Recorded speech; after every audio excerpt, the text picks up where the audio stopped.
I was browsing through YouTube today, and this thing popped up on my screen, and I thought, hey, I remember that. So I figured out why not do a reaction to it. So here we are, because it requires it.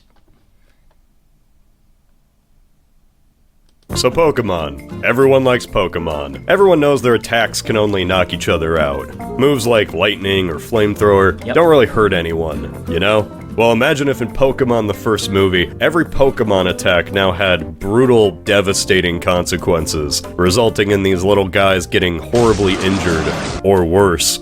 Worldwide, audiences of I think there is a game mode. There's Nuzlocke, which people play, which does that. But I don't think there's anything official that will allow that to happen. children watch in terror as Squirtle, Charmander, and Bulbasaur are killed off in seconds, all to make room for the new starters. Imagine if Pikachu flatlined on a hospital bed. That's Transformers the movie. Yes, it is. It fucking is. Best one. I've talked about every live-action Transformers movie. It was a long road, a lot of Michael Bay shenanigans, many explosions, robot dismemberment, perhaps even a state felony or two. This was a series that crashed and burned. It's only now slowly making its way out of the ashes again, where Transformers... I've not seen Transformers 1 yet. I think DVDs of it are available if you want to buy them. But I saw the trailers for it and I went, I don't like that humour. And so I didn't go and watch it. goes from here, I can't say. Maybe they'll make that Transformers 1 sequel. Hopefully. Perhaps there's that G.I. Joe crossover one day. But those G.I. Joe and Transformers have been crossed over for technically about 40 years-ish at this point. They've not had a official animated crossover, but at very least in the UK comics, I don't know about American ones, but in the UK comics back in the 80s, there was actually a G.I. Joe Transformers crossover in which I believe the first time they met, what happened was that there was I think there was like an advanced fuel jet or something that was Cobra trying to take over, and the Decepticons wanted it as well. And the Autobots sent in Bumblebee to keep an eye on it, and Bumblebee goes in because he's like, oh no, they're going to take it over. Got to act. Goes in, transforms. The Joes blown to pieces with rocket launchers. And then they're like, what the fuck? And it was like, transforming robots. And they're like, yeah, we can, whatever, yeah, we can take it. And then Superion shows up, and they're like, fuck. that's like a digest version. Those won't really be tied to where this all began. The real focus of the series, Michael Bay. And when it comes to Bay, his journey here is over. Yes. He might be a producer, but he'll never make a Transformers movie again. So what else is there to do when there's nothing else to talk about? It's simple. You look back, way back to the movie that started it all.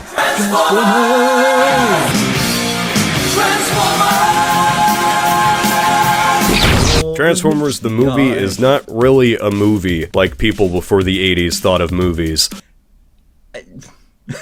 Well, I mean, it's a bombastic action movie, which some movies kind of were, but yes, there weren't like massive super product placements or anything. It's sort of the first of its kind. This was not a one-off story that happened to take place in the universe, or an adaptation of the show. Transformers the movie was really the grand midpoint in a TV series that lasted 4, but really 3 seasons. Yeah. When I first started this project, this movie was meant to be the end of a single video that talked about Bumblebee, Rise of the Beasts, and finally, 1986. The non-Michael Bay movies. But, the problem was, the story revolving around 1986 was far too dense to just fit into 1/3 of a video. I mean, it is multiple years of footage and stories. Yes, it can't really be condensed down based on that, no. In fact, it's kind of impossible to just talk about the movie itself, at least without everything else. So, well, technically you could, because the movie is split up into 2 halves. You've got the G1 half, and then you got well, I've said G1 half. They're all G1. You've got the Series 1 and 2 half, and then you got the Series 3 half. So this isn't just a video about Transformers the movie. This is a video about Transformers Generation 1. The best generation. And you can fight me.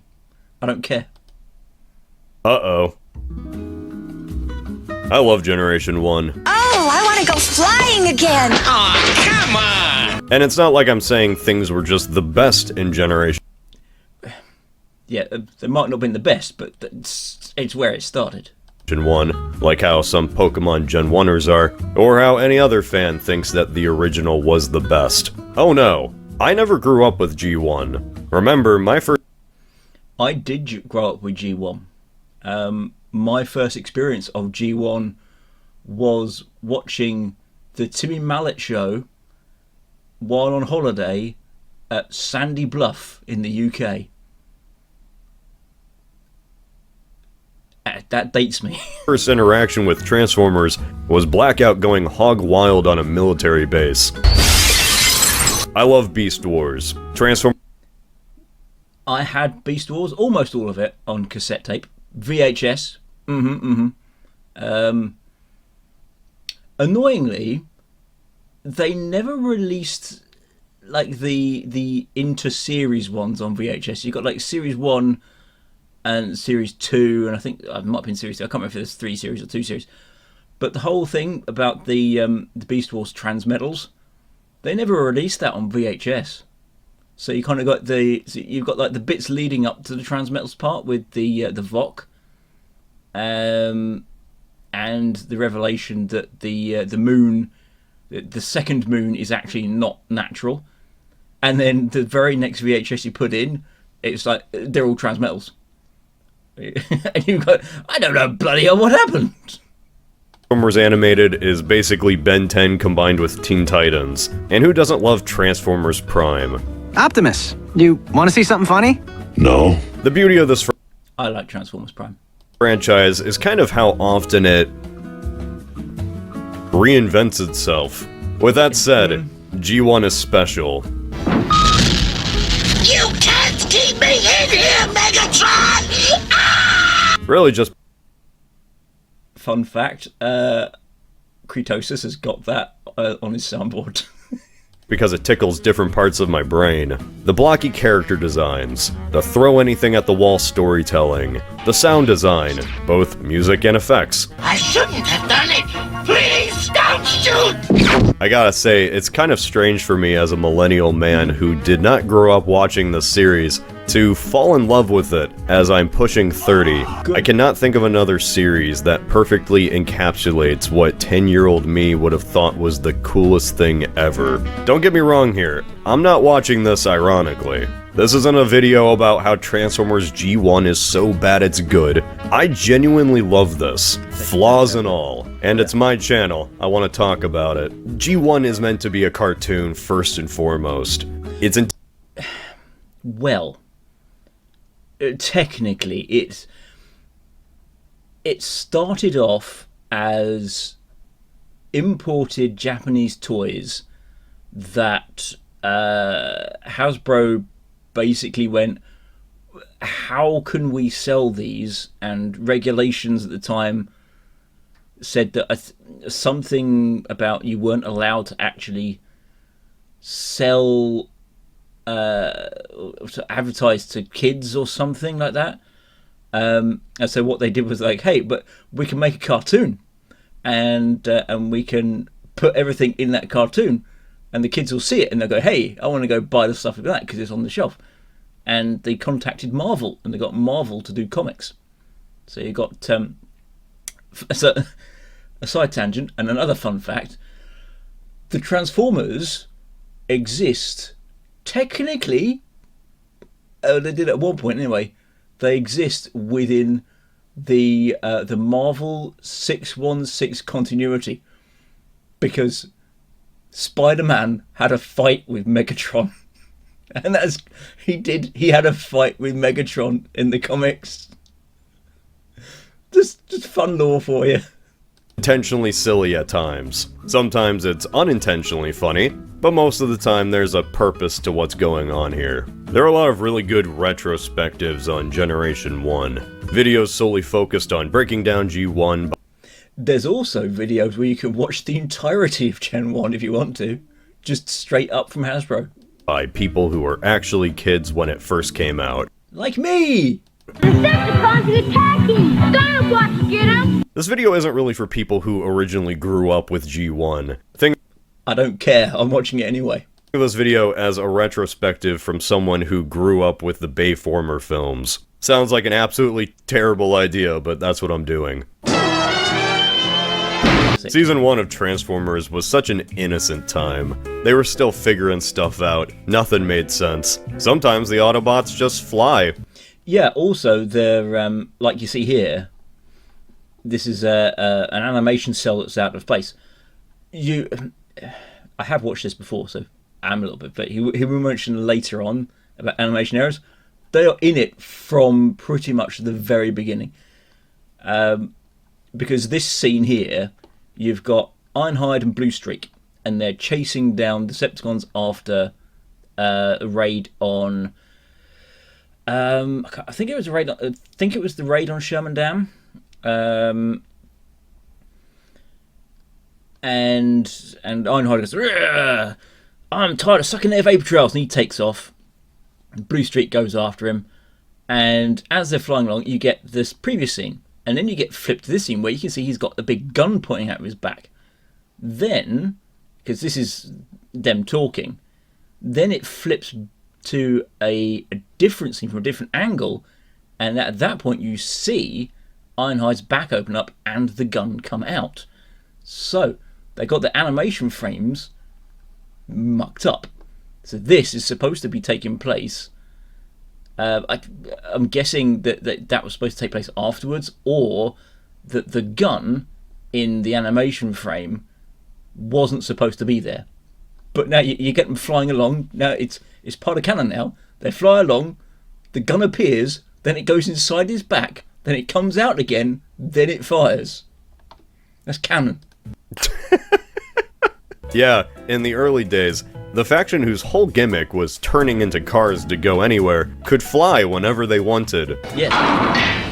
In last Except for they words. Why are we even acting like Optimus is in danger here? He literally flew earlier in the episode. In those early days, the whole Autobot Decepticon war didn't really feel like a war at all. It was... Well, again, early days, it was what was being put together. There was fighting, but it was like just these two groups, and that was all it was. And I mean, the guys who were putting together were under instruction of what characters could be in the in each episode, as I understand it. Or it's like, you know, this episode, next one, you're gonna have these characters, blah blah blah blah, because those are the ones we want it. Okay. And it was just like, well, it's literally just an advert. So you have the very basics. It was like two groups of kids duking it out on the playground. Punches were thrown, knees were scraped, they made up bullshit rules on the spot. Optimus Prime has been defeated! All Autobots must exile themselves to deeper space! Once... I mean, making up rules was the basics of it, because you could watch it. You don't... Again, with Generation 1, Series 1, technically Series 2 as well, but Series 1, most of it you can watch independently. There are a couple of episodes that do have to string along. So, again, you've got, at the very start of it, you've got More Than Meets the Eye, which is a 3-parter. You've got Ultimate Doom. You've got the Heavy Metal War. So those ones kind of... Those ones kind of go together, but the other ones in the middle, especially Season 2, it doesn't matter. You can just watch them any order you like, because consequences from one to the other are ignored. Side always broke said rules, because they were jerks like that. Hell, you even had one kid always trying to take charge of the gang himself. Season 1 is really Yes, and it's arguable that if he would have done a better job than Megatron. Enjoyable when you picture it as just a stupid recess fight. My side has dinosaurs now, because dinosaurs are cool. Oh yeah? Well, my side has construction vehicles, and they combine together to beat your dinosaurs. It's truly art. Compared to the size of Season 2, Season 1 is like one long pilot. Each episode laid the groundwork for the characters and their assorted dynamics. Quality may vary. Sometimes the best way to do something is... Quality very definitely does vary, yes. Animation and writing and editing, it does vary. Sometimes, I mean, you know Soundwave's voice. He's got a very monotone computer animated, not animated, it's a very mechanical voice. It's much more mechanical than the others. And that was just, I think that's just Frank Welker going, I am Soundwave, following orders, and they just put a computer synthesis over the top of it. And sometimes they just forgot. And so his voice just changes. Is to just do it. Take off even if you crash into the ground. Storylines were very basic. Just the main conflict between the Autobots and Decepticons. Like Season 1 of Red vs. Blue. Decepticons try to take Earth's energy and bring it back to Cybertron, and Autobots have to stop them. The conflict wasn't really what made the show special. What made this show special were the characters. In the pilot 3-parter More Than Meets the Eye, Optimus Prime sounds a bit different. You destroy everything you touch, Megatron! Less stoic. More like a bruiser who's gonna kick your ass. I believe the voice was supposed to be... I can't remember if it was... I think it might have been Ironhide that the voice was based on Clint Eastwood.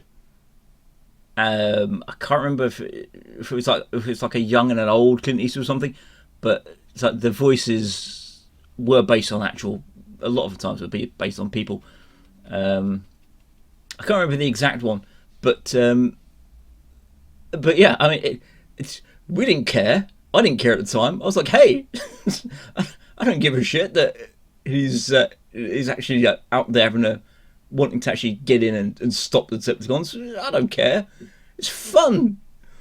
I was like 5. I didn't give a shit. Peter Cullen has told a story about how his brother was the inspiration for Optimus's voice, and how, before he started voicing the character, his brother gave him this advice. Peter, if you're gonna be a hero, be a real hero. Be strong enough to be gentle. Strong enough to be gentle. It's such a heartwarming story. It's a great quote. Really embodies everything Prime would come to be. In 2020, there was going to be a convention here in the UK. And Peter Cullen was going to be there. And I was going to be there. But then 2020 happened. And I was quite annoyed. Quite annoyed. But I can't help but laugh thinking that he heard that advice and then immediately recorded this. You're old, Megatron. Yesterday's model, ready for the scrap heap. Imagine if they had stuck with that voice. This version of Optimus would 100% call Megatron a bitch. After the pilot, Prime mellowed out. Not too much though. I'll get to that later on. Season 1 and 2 Prime has some spunk in him. He isn't above throwing out some one-liners here and there. Amazing. A booby trap That's season 2. that actually catches boobies. Yes, a booby trap that actually catches boobies. I've used that myself before. But that's the season 2 episode, I believe. And it's where a big game hunter decides that what he's really going to do, instead of hunting down animals, he's going to go and hunt Transformers instead. Because where's the fun in hunting animals when you can set up traps and snares and hunt Transformers who are fucking bigger than you, made of metal, and could just kill you in one shot without you even noticing they're there. He's the Autobots' big dad. Sure, he's stoic and can get serious at times. He might even beat up the other kid's dad if need be. But that doesn't stop him from playing some hoops. Yeah, a couple of times actually. He doesn't get the lingo, but yes, a couple of times. Showing interest in what his boys are doing. And just what does your doohickey do? Or hell, even catching a wave. That is from Ultimate Doom, where which I mean, Pointless Hub's gone into this before with I think it's the Dark of the Moon. I think it's Dark of the Moon, where not the entire, but the main point, the main story beat of that was basically ripped off from this episode, or this series of episodes. This version of Optimus is my favorite. Now, I like all the other versions of Optimus too. He's Optimus in every one, but man, I just really click with the original. His design is classic. Everyone loves blocky Optimus for a reason. But what I love most about this design is his face. He doesn't have one. 2 blank eyes. Yeah, and this is something that a lot of people, and a lot of people my age, we loved it. I mean, all the expression he's got is his face guard goes up and down a bit, and his eyes can narrow. That's it. And when Armada and Energon came out, and they had the faces there were all that kind of still almost no movement on it. It was just the lips moved. They had so much less personality than just this. Guard, that's it. So many moments in this show just work because of Optimus's blank stare. You don't need to see a character's mouth to get what they're thinking, you know? So much can be telegraphed with the smallest movements, or just no movement at all. And his mouth guard moves up and down every time he speaks. I love it. It's kind of a lost part of his character. Now, after going through like 100 episodes, I see why nerds freaked out about Optimus having a mouth. It's kind of It was that. It was most of the designs, but yeah, there was a lot of that kind of thing of, oh look, he's got his mouth now, and like, yeah, but it's not the look he should have. You're very much basing it off Generation 1. Go closer to those designs. That's what people at the time were saying, especially with the Decepticon ones. They were butt ugly. kind of like Chief removing his helmet. But with that said, I get why Bay gave him a mouth. You see, mainstream audiences, especially in the 2000s, like to see a face. They just do. Sure, the mask can convey emotion, but it's a lot easier for your average Bayformers fan in the late 2000s to get the scene if they see Optimus frown. Plus, it's not like the mask actually went away. It's simply saved for the... Yes, again, the mask was saved, but that wasn't what was promoted. So people watched what's promoted, which was without the mask, and went, what are you doing?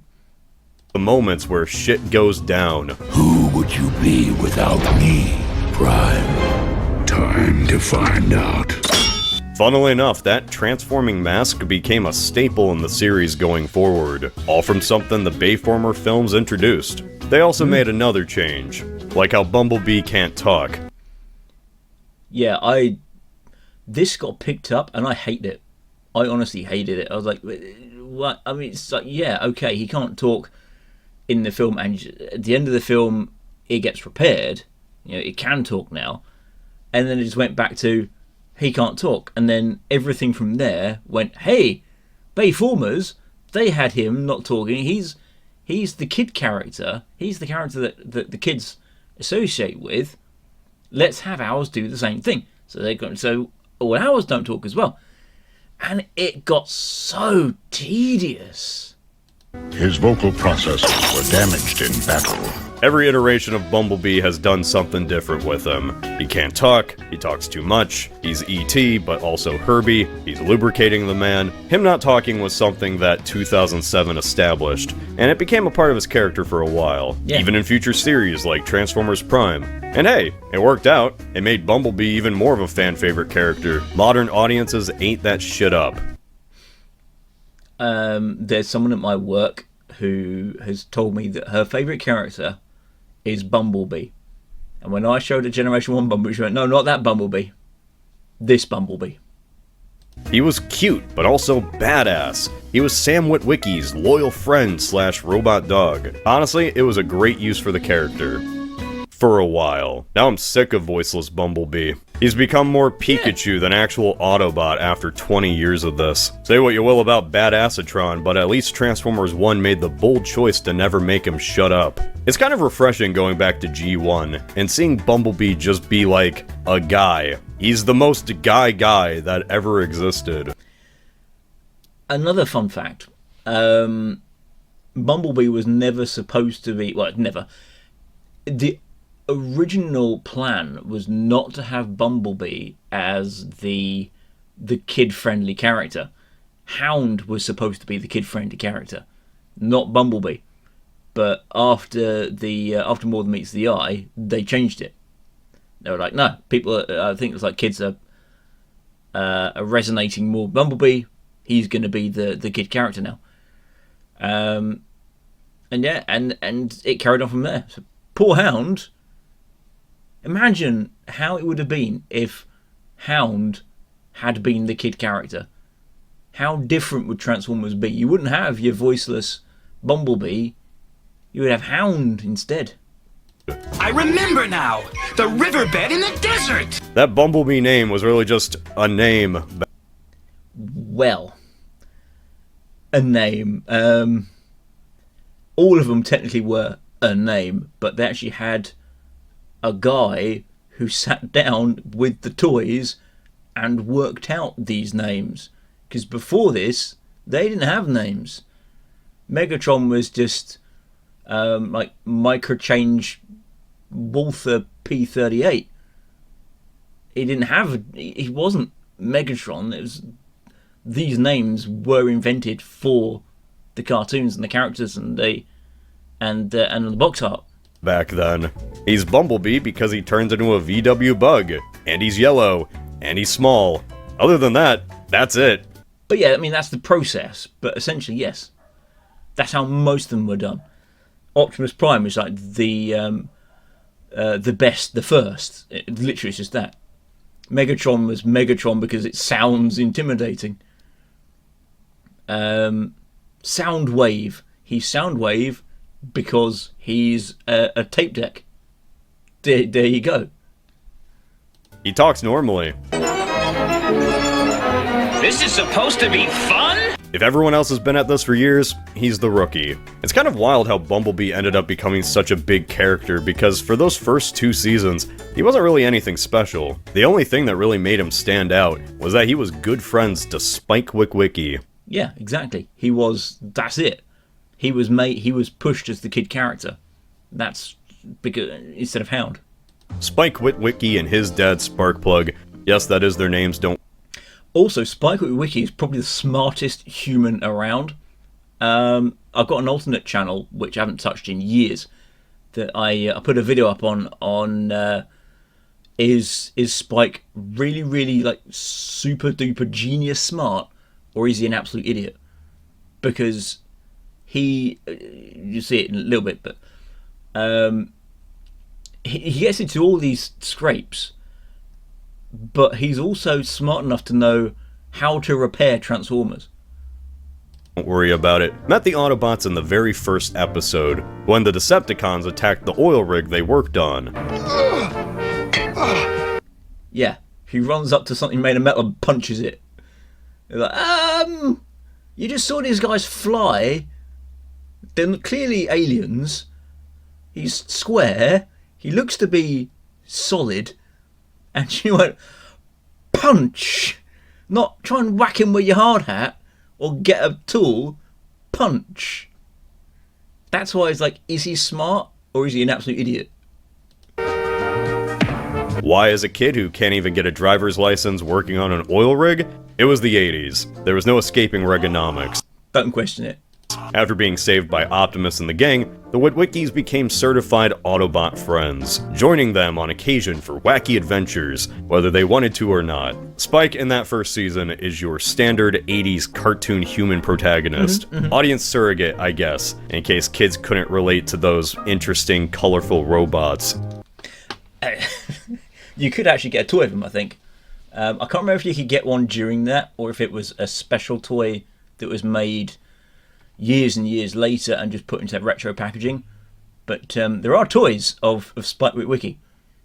But yeah, not to scale with the rest of the Transformers, which weren't exactly to scale themselves, because they came from like 3 different production lines. You can't help but just compare Spike and his Bayverse counterpart, Sam. Both are friends with Bumblebee. Both are Witwickies. Both scream like they're getting torn limb from... I hate that scene. If we just go back, whoopsie, I've done it out of there. That scene. This scene, as far as I can tell, in the movie that this is from, that scene was put in with the exclusive intent of using 3D. That was it. This scene, you got him going, oh, slow-mo, past the camera, oh! That, I swear that the whole reason that scene exists, the way it's shot, is just so it could be in 3D. Scream like they're getting torn limb from limb. Unlike Sam, Spike is not the main character here at all. He's really just a part of a big... It was kind of a little bit off topic, but yes, that was one of the complaints about the Bayformers movies. It was that there was far too much focus on the humans. It's like, people go to Transformers for the Transformers. They don't go to Transformers for humans. Big ensemble cast. There will be multiple episodes where he just doesn't appear. This is a show called Transformers, after all. It's about the Transformers. Yes. There are other humans here too, like this kid in a wheelchair. Ah, yes. There's lots of memes about him. Like, he's actually not disabled, because he's in a wheelchair. But then there's a couple of scenes from a couple of episodes where Chip, which is his name's Chip Chase, he actually just like stands up in his wheelchair, and he either stands up or he's got enough upper body strength that he can launch himself up into a standing position just with the use of his arms, and not kind of lean forward. This is like proper launch straight up. So, yes, there are memes about him. Lots of them. Sure. Don't let him fool you, though. He's strong enough to tear a floppy disk in half with his bare hands. That is a, not a 3.5. That's a, what is it, a 7 3/4 floppy disk that were actually floppy. People born after the 2000s probably have never encountered a floppy disk, but those were the original ones. They Don't let him fool you, though. He's strong enough to... You see, plastic casing, is the way it was, and you got in here, you got a rotational disc that's got a section here that's readable, and that moved around. That's what went in. That's what was written on. So what he's doing here, he's got soft plastic, and he's just ripping it apart. This is one of the memes about him. He's like, he could probably defeat the Decepticons without any tools because he's that physically strong. Tear a floppy disk in half with his bare hands. Decepticons can learn to make the antimatter. You're too late, Ravage. The information's already been destroyed. And then he gets kidnapped anyway. There's Carly, a girl that appears out of nowhere. She's very interested in the Autobots, almost too interested. Like, she just appears.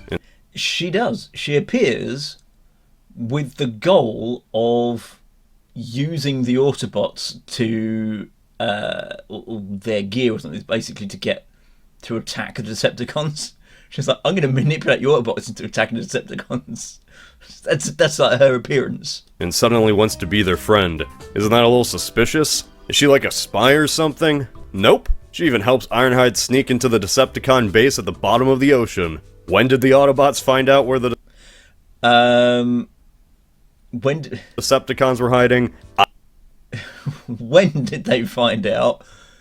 I don't think they technically did, but the thing is, I think it was the Ultimate Doom. They know it's there.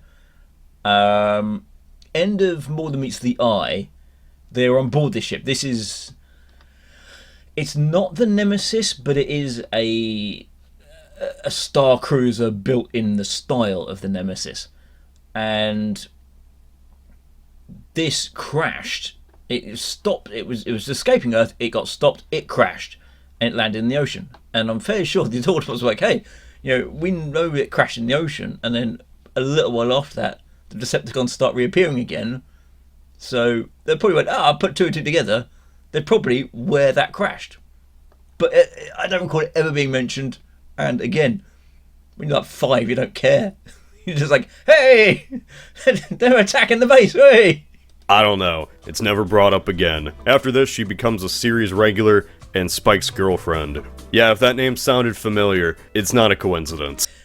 There are a couple of other characters that were potentially girlfriends for him as well that appear. But far less frequently. It's kind of funny that despite being the second love interest in the Bayverse, Carly's always been here since the beginning. Finally, we get to the most useful human, Spike's mechanic dad, Sparkplug. He's also the butt of several Decepticon plans. What a name. Unlike Sam's useless suburban boomer dad who has to chase down his addict wife, hey Professor, I'd do anything for an A. Sparkplug actually contributes to the story. Being a mechanic and engineer with knowledge of 1980s level technology, he can somehow repair these advanced alien robots. Yes, and so can Spike as well, which is, are they actually super geniuses? But, you don't question it.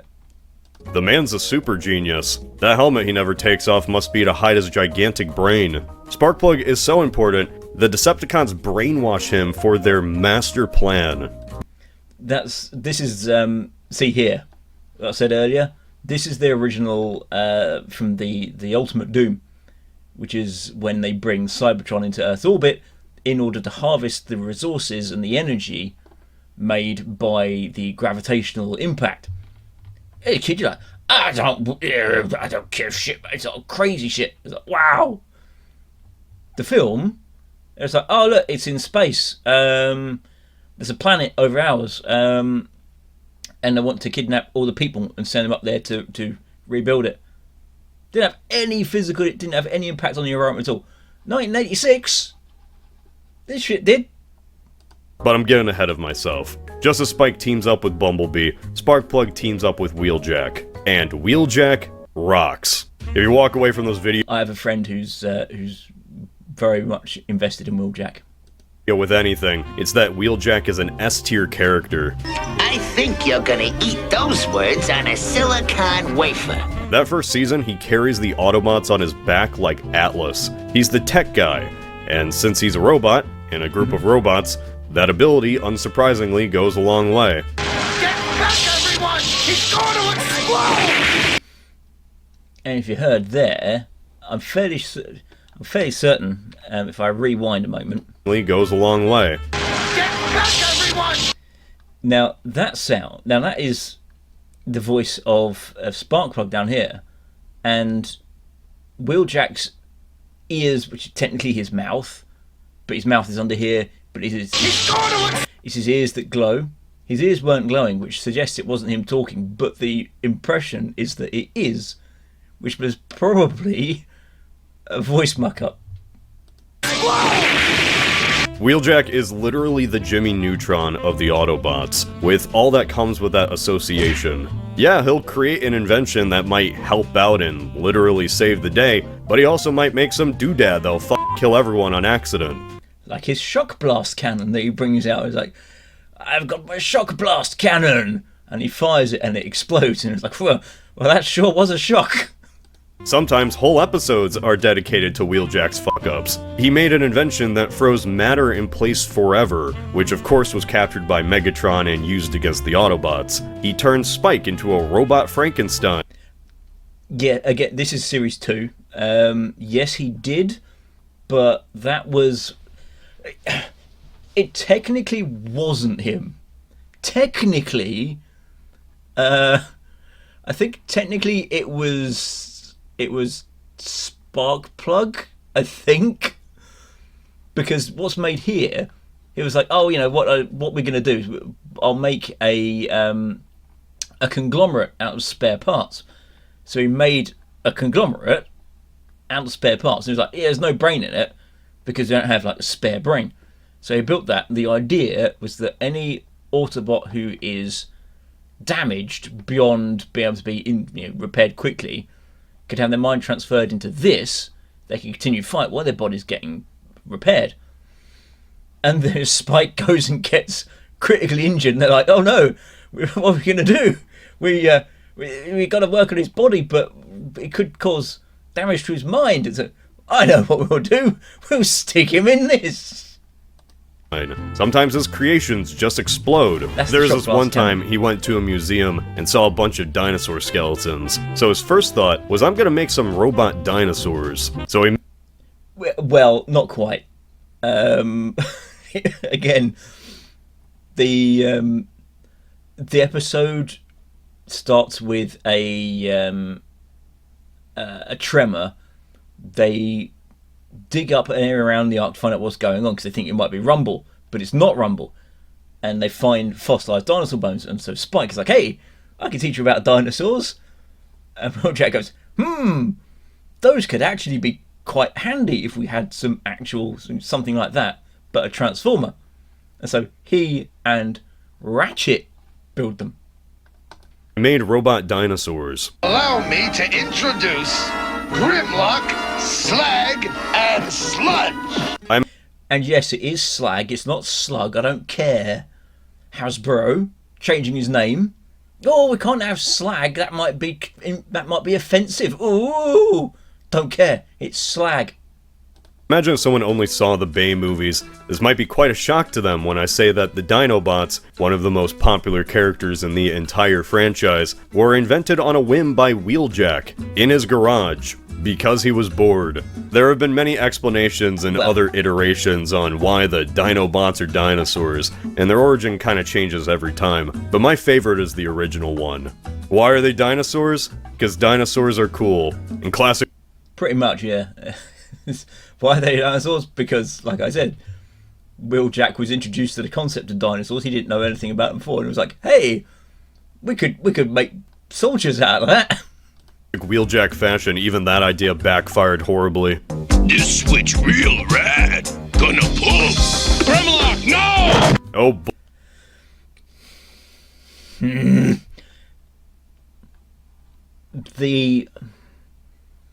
The mentality of the Dinobots, it changed. They were slow. They were just like mentally stunted. So they understood stuff. Sometimes it had to be explained to them in a very simple way. Then season 3, they're like, oh no, they're just children.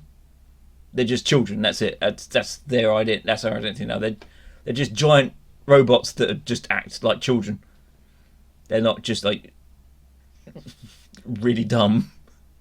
Boy, the Dinobots. Arguably the third most recognizable Autobots behind Optimus and Bumblebee. And for good reason. Yeah. They're awesome. And hilarious. For some reason, Wheeljack built them to be stupid. Like, he just kind of had spare parts in his garage, and he just kind of threw them where their brain should be. They're just barely intelligent enough to say... Yes. Yeah, he was just like, he goes, oh, just like real dinosaurs, they're not very intelligent. And that's the end of it. That is literally the end of it. Words, let alone understand them. Almost forgot! Me swoop can transform! The Dinobots. You see, it's like that. They were like dense, not childlike. They were dense, and then they just kind of made them into that's silly, goofy kiddies with not quite understanding what the adults are talking about. Ooh. Bots are the wrecking ball for the Autobots. Big, dumb, and they hit hard. And just like a wrecking ball, sometimes they mindlessly swing back at you. They're not harmlessly stupid. Like, these doofuses can be very much a detriment to the Autobots. Like this one time, Megatron just convinces them to betray the Autobots. That became part of the comics too, yeah. A lot longer than the episode was. With Grimlock basically saying, well, I'm the biggest and I'm the strongest, so because I'm big and I'm strong and I can beat everyone up, I should be the one who's in charge. Tells Grimlock that if he's the biggest and strongest, then he should be in charge. And Grimlock's like, oh shit, you're right. Me, Grimlock, must lead. Yep. So he tries to straight up kill Optimus. And then another time, they wreck up Autobot headquarters so bad. Yes, this one they're trying to show finesse by dancing. Sadly, the gang just drops them off at Dinosaur Island, an island beyond time itself, where the big lugs won't spike insurance rates. Look, there's a lot of Autobots, even in Season 1, and it's best if I just talk about all of them right now. Like, I don't really think I'm going to be able to later. Ironhide. Classic Ironhide. Well, I'm tired of sucking their vapor trail. That was the scene slightly before the flight with the gun poking out of his back. Despite being one of the main Autobots on screen, Ironhide only really gets an episode. Also voiced by Peter Cullen. So Peter Cullen voiced both him and Optimus Prime. To himself. He never really affects the plot that drastically. He's mainly just contributing to the overall battle, reacting to stuff, following Optimus's orders, or... Yeah, he was supposed to be the veteran character. He was like the one who's been there, seen that, done that. There at the start, there now. So that was kind of his character. That was him. He was like I'm the grizzled veteran to everybody else, and well, we'll get to that.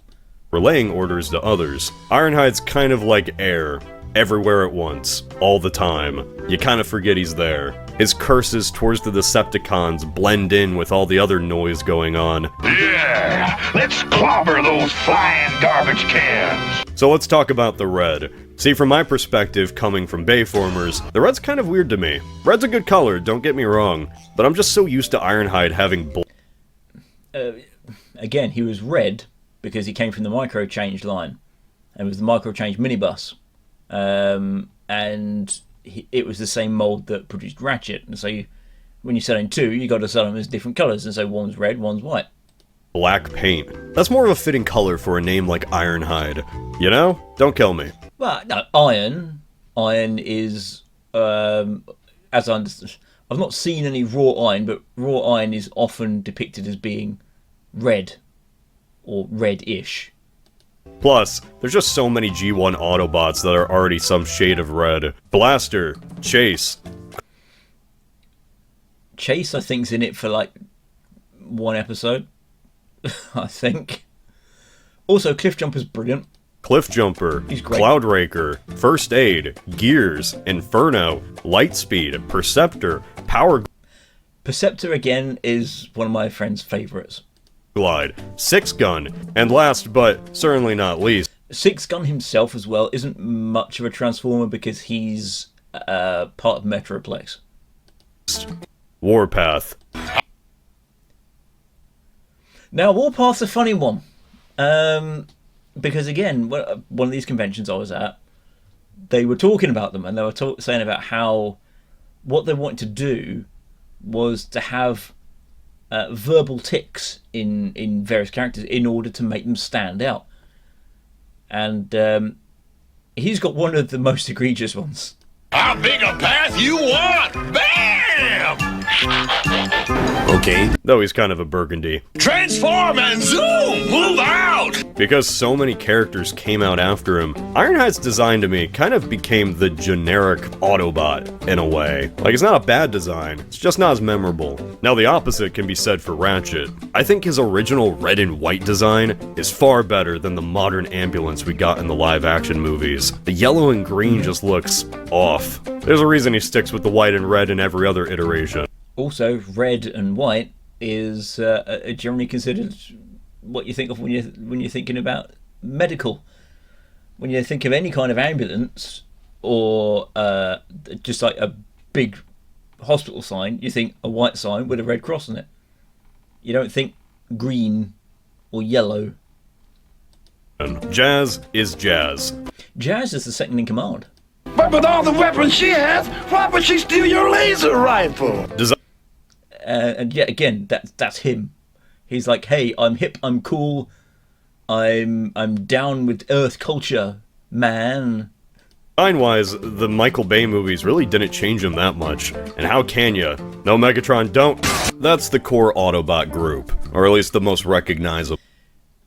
These two appear a lot as well. Sunstreaker and Sideswipe. They appear quite often. Again, they were very similar molds. That's kind of why they're often put together. You see one, you're going to get the other one. Similar to the Prowl. I'm trying to remember all their names himself. Prowl and Bluestreak. They were the same mold, just different colouring. So I think you kind of get them together. Although he appears more often than Bluestreak does. And again, yes, it's Bluestreak, not Silverstreak. I don't care, Hasbro. Stuff your copyright names. Like, Prowl was there from the start, but he really never did anything. He kinda just existed. A lot of the Autobots are like Prowl, occasionally saying lines, but for the most part they're just relegated to the background. Cliffjumper really grew on me. I was not expecting that. Like, Cliffjumper's fun. I like Cliffjumper. There's an episode where he thinks Mirage is a traitor and is 100%... the IDW comics just make him into some very close to a psychopath. He's just like, I will murder all Decepticons I come across and be happy about it. And they generally fear him. They are absolutely terrified of him. And he's tiny and he's like, I'm gonna rip you apart. Ready to kill him. Mirage is no longer one of us. He would have done it too. He would have gunned Pete Davidson down. I like that he's just Bumblebee's design, but red. Yeah, again, the toys, you see. There was I think there was a slight edit to the actual shell piece here, the chest shell, to differentiate the two. But they were existing fakes. Well, not fakes. I'm talking about. There were muck-ups in the production where Bumblebee would come out with red, and you'd get a Bumblebee carded, and it'd be called Bumblebee, and it would be Bumblebee in there, but it'd be red. Or you'd get a yellow Cliffjumper, and the yellow Cliffjumper did actually become its own character called Bumper. Thank the toys for that one. And I like Casey Kasem. Kasem voices a few Autobots actually, like Bluestreak, Teletran 1, and Shaggy. It's kind of a shame we never saw Cliffjumper in Bayformers. Well, we did see him in Bumblebee for that split second. You know, it's kind of a shame we never really had Wheeljack in the Bayformer films either. Imagine this guy making wacky inventions. That would have been fun. What's that? He was in the movies? Oh my god. Oh my god! Yes, it was. Decepticon characters could be categorized like a... No! Thundercracker at the bottom! No! Although generic Seeker, yes. That is kind of the way it worked. You know, like generic Seekers, which faded out after the first season, really. You didn't really get very many generics after that. It was generic Seekers and generic Reflectors. Then you kind of get the most of the rest, and then you get the leadership. a pyramid. At the top 10%, you have the best characters by design and personality in the entire show. Megatron, Soundwave, Shockwave, and who could forget Starscream? Hell, throw in Devastator. Why not? I prefer the green humanoid over the monster with, scrotum. Soundwave. Yeah, so that blocky design. Bold colors. He transformed into a light post.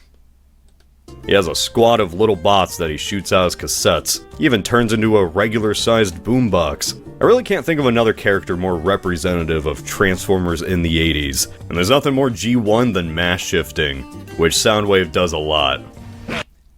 That was very much an excuse written up later. It's like, again, in the 80s, you were like, why can they do it? They just can. And I think they put it in the comics to explain why. Because at one point in the comics, Megatron kind of loses his mind and transforms into his gun mode, which can be carried by a human. And they're like, oh, well, I can do that. And he's like, yeah, it uses up a lot of power, but I can mass shift. Never ever mentioned in the cartoon.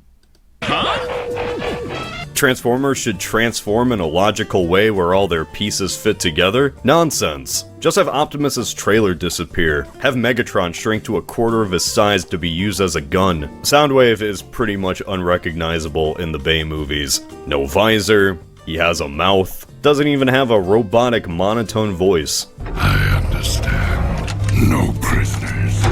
That voice, though, you do, as I said earlier, that voice is the voice that's being done with the modulation over the top of it to get the robotic one, which occasionally they do fuck up and forget to put the modulation on. Only trophies. They intentionally went out of their way to make him barely resemble the original. They probably just thought it was too goofy. Wouldn't really fit in with all the war crimes. Imagine if Rumble had been in Dark of the Moon. At least Shockwave got his recognizable single eye. Is he purple? No. Does he talk with his smart intellectual accent? Female. No. But this is Shockwave. This utter demon. That's just how Shockwave looks on the inside. Yes. Megatron... And he died in the same movie he turned up in. Like most Decepticons. in G1 is your classic 80s cartoon villain. That energy now belongs to us! He just loves to be a bad guy.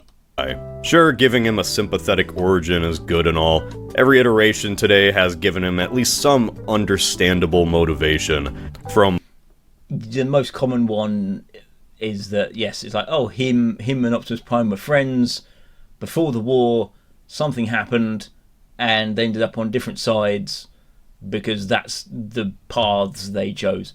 That's the common one. Betrayed revolutionary to revolutionary gladiator. Yeah, original Megatron wasn't like that at all. He's just evil for the love of the game.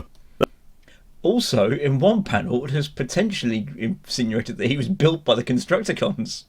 That's not even a joke. Like, there's an episode where some Autobots time travel to the beginning of the war and see how it all began. Like, they see early Megatron, and he... Yeah, and everybody was like, wow! In universe, everyone was like, wow! These guys are really amazing. They can fly. They're like, wow! These are the coolest. You want to be their friends. And that's what the Aerobots were like. I mean, we want to be there. They can fly. We should be with them. He's just a dick. He guns down Orion Pax for no reason. Like, just to do it. Optimus Prime only became a Prime because Megatron shot him on a whim. And so the lesson of the episode is that Megatron has just always sucked. He's always been an asshole. We only store energy here. That's just what I wanted. Again, animation cell. You know, it does this pointing, but what he's actually saying kind of doesn't match up to here. When I watched this episode, I was like, yeah. It's like, that's just what I wanted to hear while pointing at the Energon cubes. Like, what? Hell, it's even alluded to that most of the Decepticons never even joined Megatron willingly. This, right? I'm sorry, I'm going to get a snack while I'm sitting here explaining this. This is one of the continuity issues, shall we say, that Transformers has, which was there's a scene that shows the Combaticons being in a room, not the Combaticons, the Constructicons being in a room with a narration saying, this is when Megatron came to the fore and he was built. And yet later they have Megatron with the Robo Smasher, which is that tentacle thing, turning the Constructicons into evil. So what came first? Did the Constructicons build Megatron and then Megatron convert them? Or did Megatron convert them and then somebody they built a clone of Megatron or something? I don't know. He just brainwashed people with a tentacle monster, but even though he's the most evil, he'll still team up with the Autobots from time to time when there's a bigger threat. It's always funny when he does. Look at Optimus just turn him into a little gun. There's really nothing else that goes on in his head. He wears his anger and stupidity on his sleeve, and it backfires on him every time. For being a leader who every week yells for his troops to retreat, they sure are still loyal to him. Until, they aren't. I need assistance! How unfortunate. Starscream's the best character in G1. Hot take, I know. But there's a reason everyone loves him so much. You are either lying or you're stupid! I'm stupid! He is a good character. But, poor Chris Latta, who voiced him. R.I.P. He's sniveling, a coward, opportunistic, literally the worst sidekick ever. Starscream will use every opportunity to betray Megatron. And I do mean every opportunity, even the bad ones. Too bad! Sorry, there's so many points to stop on. I throw up lore. Again, this episode, and apologies, I am eating because I'm hungry while I'm doing this. And I don't have a mute button on my mic. The point here, where he's like, too bad! I guess that makes me the new leader! Is because Megatron's voice stopped working. I guess that makes me the new leader! You can't even really describe his antics as sneaky or plotting. He isn't sneaky at all. He's very open about wanting to overthrow Megatron. He says it to Megatron's face, often and loudly. G1 Starscream is a character that you really couldn't make today. And it's not because he says slurs or something. It's more because audiences would just be kind of confused about why Megatron hadn't killed this guy yet, why he lets him just keep getting away with it. For those first 2 seasons, Megatron always forgave Starscream for being openly insubordinate, like allowing the annoying kid to rejoin the lunch table. Except for that one time. Yeah, so Megatron did actually punish Starscream once in G1. It was during the episode Hoist Goes Hollywood. The Decepticons try to steal footage from a movie that has evidence of their misdeeds. Don't ask. Starscream success. No, we should ask. Because by this point, the Decepticons have already been recorded on film as doing shady shit. During Decepticon, during the episode where they pretend they cosplay as the Autobots and go around and just steal energy and wreck stuff, and the government's like, oh no, it's the Autobots doing these things. But the footage being recorded by the Decepticons was left running, so they get out of their cosplay and it's like, oh look, it's the Decepticons who are doing it after all. So this is already supposedly known stuff. So it's like, yeah, they will lie and swindle their way into doing evil shit. Successfully stole the footage, but little did he know that Hollywood has a thing called footage backups. How was I to know? I did what you told me. I followed your orders. I warned you, Starscream. I'm too valuable to listen. Holy shit. I like how Starscream betrays Megatron multiple times and only gets a slap on the wrist, but the moment he forgets the inner workings of the film industry, Megatron fucking rips out his throat. At the end of Season 2, there is another time that Megatron punishes him. Starscream gets banished for trying a coup, but that's really not as funny as Megatron killing him for not being... Yes, and he returns the very next episode. being a film nerd. In future iterations, Starscream's little betrayals would have a more permanent effect on the status quo. But in G1, he has the memory of a goldfish. After watching all of these episodes, the funniest thing is that you start to notice Starscream's usually correct, poking holes in Megatron's very obviously flawed plans. As a kid, though, you don't notice it. It's like, yes, he is often right, but it's like the reason, as far as you see at like a surface level, especially when you're like really tiny, is that he's not doing it to prove that he's smarter.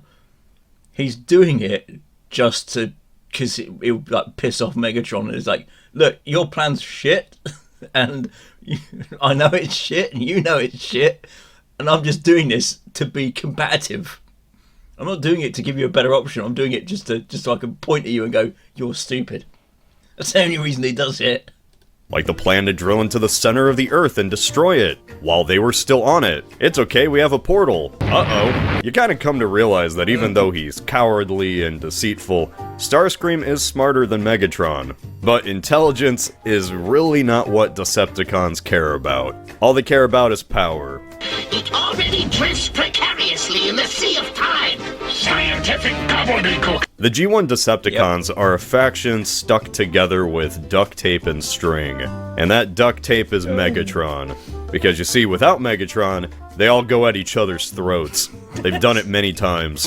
In Season 2, they decide to just overthrow Megatron and Starscream. This is the episode Triple Takeover, sorry. Where Starscream's plan was like, what I'll do is he worked with the Decepticon triple changes. I haven't been mentioned yet. It's the only of us. Well, you do see all three of them, but only generally in this one you get two. You get Blitzwing and Astro Train, and his plan was to freeze Megatron and then take over. But they rigged the plan to make sure that Megatron and Starscream got frozen so they could take over. And that was the whole episode. And it's really funny. Well, fooling him was easy. Blitzwing, Astro Train. After doing this, all of them want to be leader, because of course they do. And the Autobots just sit the whole thing out. They don't care. I never get involved in domestic squabbles. Hey, why you're... That's Nightbird. That is a human-built robot, not a transformer. And it was brainwashed by Megatron in order to infiltrate the Autobots. That was like, hey, ninjas! We're just going to use ninjas! The first season was pretty basic stuff. Decepticons try to steal the Energon and suck this planet fly! Autobots try to stop them. Decepticons have a space bridge, you gotta find the space bridge. Decepticons try to take energy. Yes. Again, this is way over the head of any child who's watching this, but the space bridge moved because the Cybertron and Earth aren't fixed points in space, so they're kind of constantly moving, and so the location of a beam between the two of them would shift. You don't think about this when you're a child, you're just like, whatever, don't care. It's stupid fun. Energy from a factory, gotta stop them. And then Megatron fucking teleports Cybertron over the Earth. Remember the climax of Dark of the Moon? There you go. That was inspired directly by a 3-part arc called The Ultimate Doom. Megatron did the exact same thing in G1. This apocalyptic level event that capped off the Bayformers movies was episode 11 of season 1. There are 100 episodes of this. There was an episode with mermaids. Funnily enough, the G1 episode was actually more disastrous than it was in live action. Like, yeah, because it affected the whole planet. Yeah, in Dark of the Moon, Chicago got destroyed and all, but in the cartoon, everything gets destroyed. A planet teleported in front of the Earth. There's horrific and realistic gravitational consequences from this. Worldwide tsunamis, massive earthquakes, volcanoes going off. Why did they make the 80s version scientifically accurate? There were long-lasting ramifications here too. It's an 80s cartoon. Well, long-lasting ramifications as in they were fixed within the next couple of episodes. So of course they're not gonna say if anyone died, but I kinda suspect that Megatron killed millions of people. Top that, Bayformers. To your average casual person, they might see Transformers and be like, I get it. They're robots that transform. Pretty easy concept to understand. But that's when I take you aside and I say, no, you don't get it. You see, Season 1 is pretty tame. Stop Megatron, save the world, that's the goal. But then we get to Season 2, and the show loses its f***ing mind. I'm going to just name off some episode summaries. Okay. So, the Dinobots get shipped to Dinosaur Island, a land trapped within a time portal. More time portals open, so the Autobots have to fight. The reason behind that one was that the Decepticons found out about it and went, hey, let's because we can't steal the energy of Earth, we're going to steal time energy, and that fucked up time, and so they have to stop. The Autobots have to put everything back in its correct place in time, essentially. Cowboys and mammoths. Megatron creates a fake replica of Prime that he remotely controls. Now this one wasn't actually a bad plan. Optimus Prime goes missing. And they're like, oh, you know, Optimus Prime turns up again. He's acting a bit weird because he's like, oh, you know, I've been shaken up. I've taken a couple of hits. I don't quite, you know, not quite myself. In order to get them to go and harvest crystals, which are highly explosive to mechanical life. Which, why are they on Earth? Who the fuck knows? They are. That's it. That's all that matters. Also, he can infiltrate the Autobots and convince them to collect some crystals that would explode and kill them all. This leads to the classic Who's Who dilemma, where they figure out which Optimus is real by having a race. Megatron steals the Empire State Building, while... Yes, this one was an episode where he got fed up of constantly trying to go back to Cybertron, so he was like, you know what? Screw it. I'm going to build Cybertron here. I'm just going to pull everything underground, rebuild it into Cybertron, and then we've got Cybertrons on Earth. And then we don't have to worry about harvesting natural resources and shipping it to the planet, because we're already there!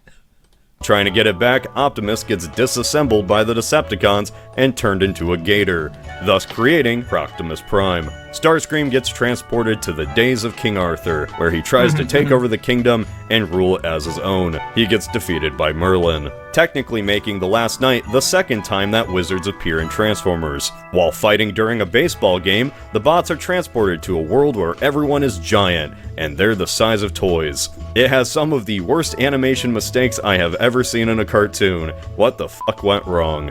There's a little electric gremlin named Creamzeek that Creamzeek was a... well, not kind of bioengineered, but he's an engineered weapon by Megatron. He's like, I know, we'll make this, and it will cause everybody to go haywire. If I remember right. I can't remember if it was Megatron or if it was something else that made it, and he was like, we can throw this at the Autobots, ha ha ha! That was it. That was the plan. It would just screw around with them, and then we won't have to worry, and we can do what we want. Brilliant. Takes over technology, and nobody can stop him. He constantly says his own name like a Pokemon. Optimus gets so sick of Creamzeek, he abandons his moral principles on preserving life, and straight up murders him. Even this does not work, because you cannot kill Creamzeek. Yes, there was actually one Creamzeek left.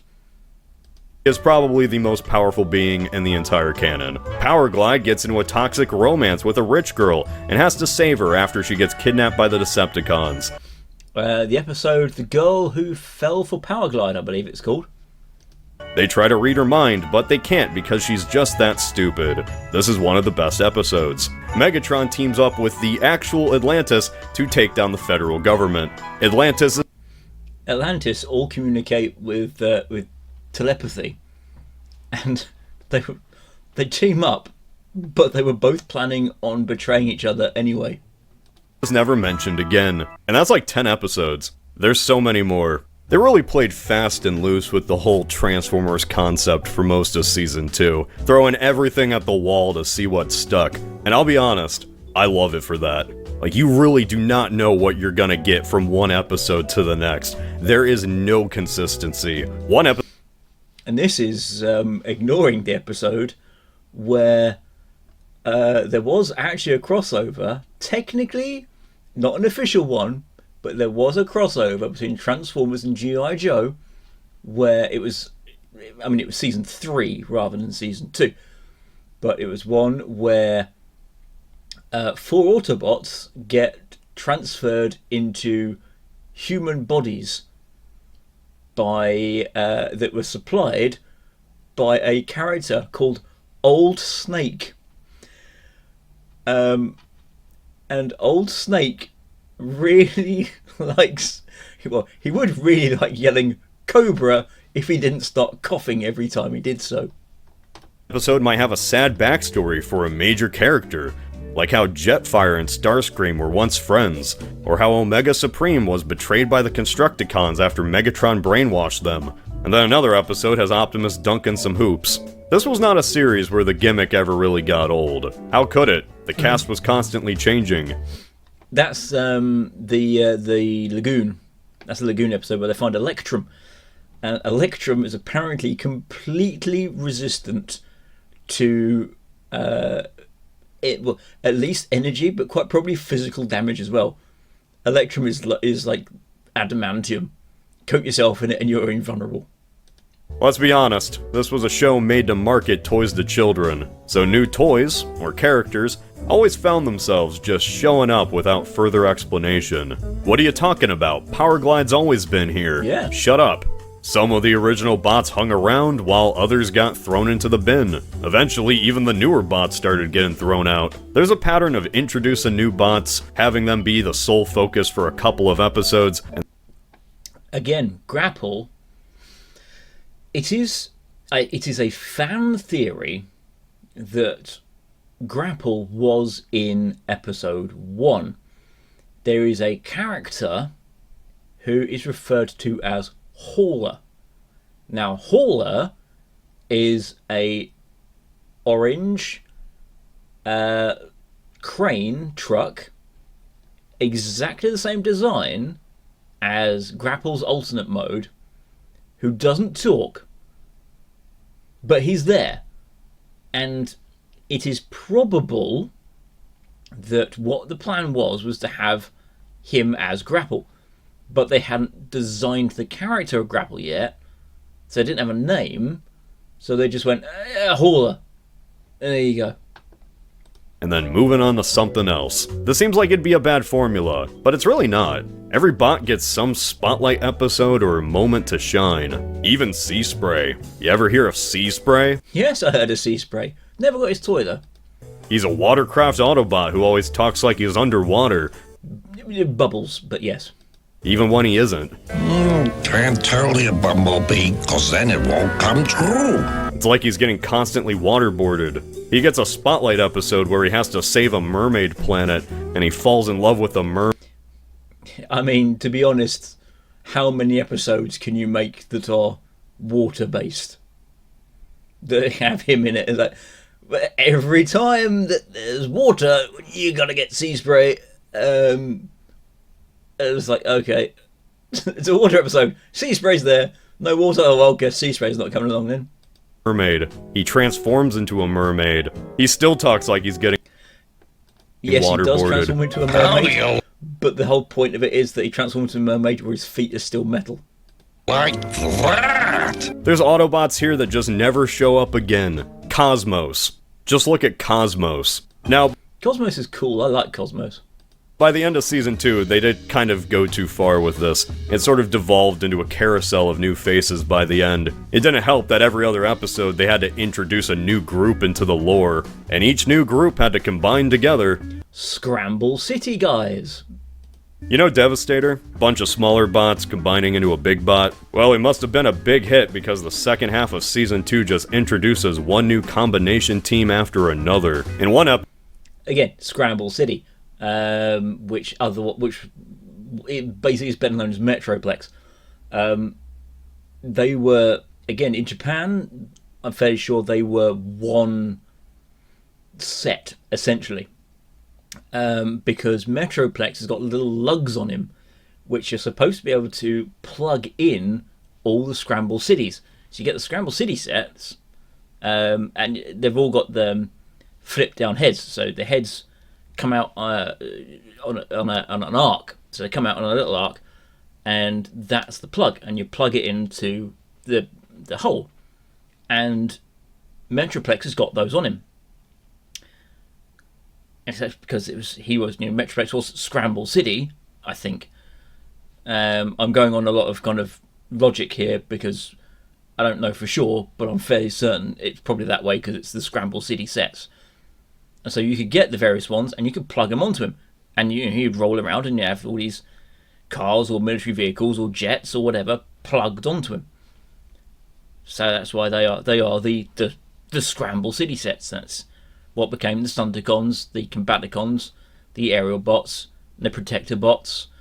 I think Technobots as well, I think.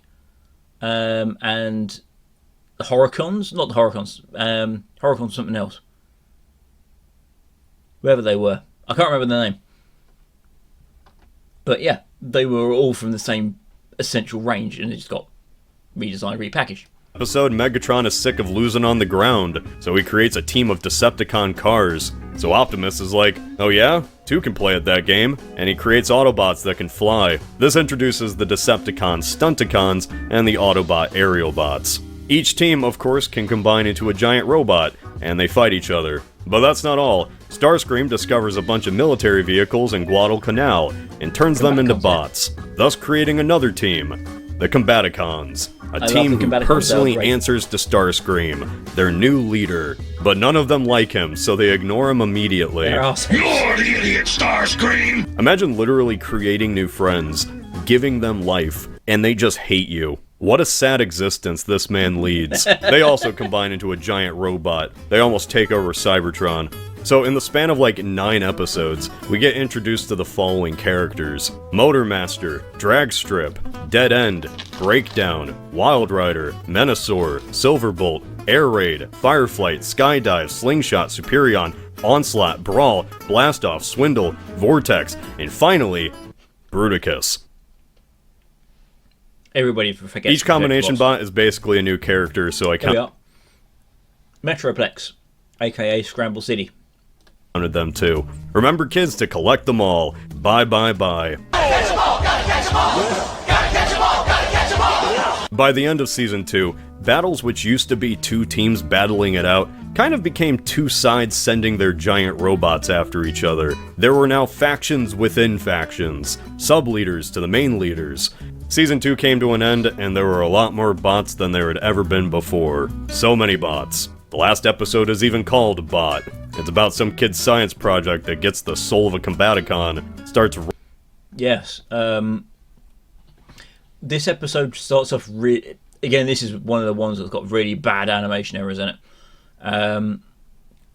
It basically starts off with the Combaticons driving down a street. All of them. Even Vortex and Blastoff are driving down a street. And they just get blown up. I think they get blown up by the Protector Bots. And they're just dumped in the scrap. And these kids, they find Brawl's personality component, and they go, "Hey, this would be brilliant for our science project to make it work." And they stick it in. Running amok. The Autobots have to stop it. Some absolute filler waste of time. With that, Season 2 concludes with this scene. You guys wouldn't have any spare parts lying around that we could use, would you? I'd say that about wraps it up. Yep. The very last moment we see all these beloved characters together is them watching these 2 guys duct tape a girl's mouth and drag her away. Anyway, on to the movie. One shall stand, one shall fall. After 2 seasons of silly shenanigans, Transformers the movie hit theaters to the cheers of all the little kids. I honestly cannot remember if I saw it in the theaters. I did see it at my neighbour's house because they had it on cassette. And me and my brother went over and we sat and we watched it with them. And perfectly honest, I mean, it's some of the stuff that goes on. It's like, yeah, this is cool. Who had grown so accustomed to the family-friendly antics of the Autobots. If you watch all of G1 in order, we end the last episode of Season 2 on a story about a wacky robot causing a ruckus around town. And then we begin the movie with a scene of an entire planet being devoured. The planet of Lithone. Yeah. Devoured by a cosmic horror. This series' death count went from 0 to untold billions in 2. I don't know if it's 0, but it would be like a couple, maybe, off screen. But yeah, certainly not at the level of, whoops, there goes a planet. 2 minutes flat, all before the opening credits. I love Transformers the movie. It is probably one of the most... And yeah, that is how you fucking set a scene, Michael Bay. Fascinating films to ever exist. They couldn't just simply make a silly kids' toy movie. Oh no, that would be too easy. They had to just complicate things. This movie is like demolishing a building to build something else in its place. They kinda threw away everything from season 1 and 2 to make the most transformy Transformers thing that ever existed. This is often thought of as the pinnacle of G1. It's referenced on so many occasions throughout the series, and it probably will be until the end of time.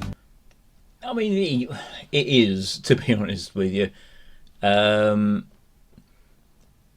It's the story that it's very much is a capstone on one half and the starting of the second. But when you were that age, I mean, some kids like me would. It's like, oh, that one's that's happened to that person. That's happened to that one. Oh, but hey, these new ones look cool. But that was probably just me because my brain's busted. It introduced concepts that would become fundamental to the franchise. Yes, the Matrix of leadership. That was not mentioned prior to the movie. Going forward. It's a movie that became the core memory for an entire generation. Also, that scene, let me just zip back a moment. Going forward. It's a movie that... This scene tells you from the actual dialogue that goes on, that is on one of Cybertron's moons. Now, it's uncertain exactly how many moons Cybertron has, because you only get mentioned Moonbase 1 and Moonbase 2. The Cybertron moons are packed with explosives. Why? Nobody knows, but they are. That became the core memory for an entire generation of children, both for good and bad. And it's a movie that I can say with 100% certainty we will never see the likes of ever again. Yes, that's very true. The culture surrounding it, I don't think exists today, so you wouldn't be able to. So, before talking about this whole thing, let's do a quick rundown on the plot. Makes things easier for me, makes them easier for you. When I first watched Transformers 1986, I did so years ago before really finishing the series. I watched it to really just see what the movie was like. And hey, I liked it. I was a little confused. There were some characters I didn't exactly know about, except for Nobody likes Wheelie. So I figured that once I finally watched the series, then I would have more context about who these characters were. And that did not happen. No, because they were introduced in the movie. Apparently. In fact, that's actually a running thing. So, like you were saying earlier, when you got the series, it would just introduce new characters. The movie goes, here's some new characters. It did exactly the same as what the cartoon did. And the best part about it is it's set in the far off future of 2005. Just like One Piece, there's a time skip. You see, the original series took place in the modern day, which meant 1984-1985, and the movie takes place 20 years in the future, in the far-off year of 2005. Hey. Ooh. In that span of time, the Autobots have made... In 2005, according to this timeline, because Transformers crash-landed on Earth millions of years ago and had a war... because of that, by the year 2005, we had star bases and starships and warp portals in space. Because the Transformers crashed here. Earth even more of their home, with the old base of the Ark being replaced by... Yes, the Ark was replaced because Trypticon destroyed it. I think might be a season 3. But yeah, Trypticon trashed the Ark. Autobot City. And yeah, Autobot City does turn into a giant robot. Technically, yes. Metroplex is later put in as a part of Autobot City. The whole reason it can change is because part of it is Metroplex. We'll get to that. With the time skip, we have a few new faces. And some old faces. Ironhide still hates the Decepticons with all his might. The Decepticons are still up to their silly tricks. Megatron learns Optimus's plans and decides to take action, attacking a ship inbound for Autobot City. This begins our first fight of the movie. Ironhide, Ratchet, Prowl, and Brawn now got a scrap with the Decepticons. I'm sure they'll handle them easily. Yes, with a track by NRG in the background. Yeah. After seeing those longtime fan favorites die horribly, we cut to a tranquil scene of nature. This movie has... No whiplash at all, eh? Kind of a tonal problem. Here we meet the only canonical proof that Spike Witwicky ever got laid. His son Daniel, hanging out with his Autobot friend... And you can tell it's Daniel because he's got a D on his shirt. Hot Rod, a new character who will surely be accepted and loved by Transformer fans everywhere. Daniel's sad that his dad is in space instead of spending time with him. Gee, kid, get over it. You're not the center of the world. Sounds like my kids. Pay child support, daddy. No, I'm hanging out with Bumblebee. You know how in the days of the old internet, people would make music montages with anime synced up to Linkin Park songs? Anime music videos, or AMVs they were called. Well, Transformers 1986 has a lot of those. Frank Klepacki, is it? I think. Yes, there's a lot of music tracks in there. There's several that are actual proper songs from actual artists, and there's everything else is like done by one guy, or technically one guy. The song that plays here is called Hungry, and yeah, it's all about how you really, really need to eat. Like, just ingrained into the movie. Scenes with straight 80s rock played in full as the action happens. And that's not even a complaint. More movies should do this. Well, again, more movies should do this, in my opinion, as well, but we don't live in the time anymore. Also, Junkions. Junkions everywhere. You can see RC down here. People didn't notice because your focus is here. Nobody noticed female Junkion. Nobody noticed them. And yes, these are essentially the same model over and over again. There's lots of them, there and there, just like slight change. that one's the same as this one over here, which is probably the same as like this one over here, I guess. In fact, that one's probably the same as this one. It's like, oh, the first female Transformer. Yes, the first female Transformer, but there were also female Junkions introduced in the same movie, and they are never, ever, ever brought up ever again. To greet the incoming shuttle, Hot Rod and Daniel go for a drive on his 2005 hoverjet board, thus giving us AMV1. I can't really play copyrighted music, so here's a taste. Yeah, Dare to Be, Dare to Be All That You Can Be. The track's called Dare. Wow, thrilling. Sadly, though, this sunny day is ruined by the revelation that an aircraft... Did you catch that? ...craft has been hijacked.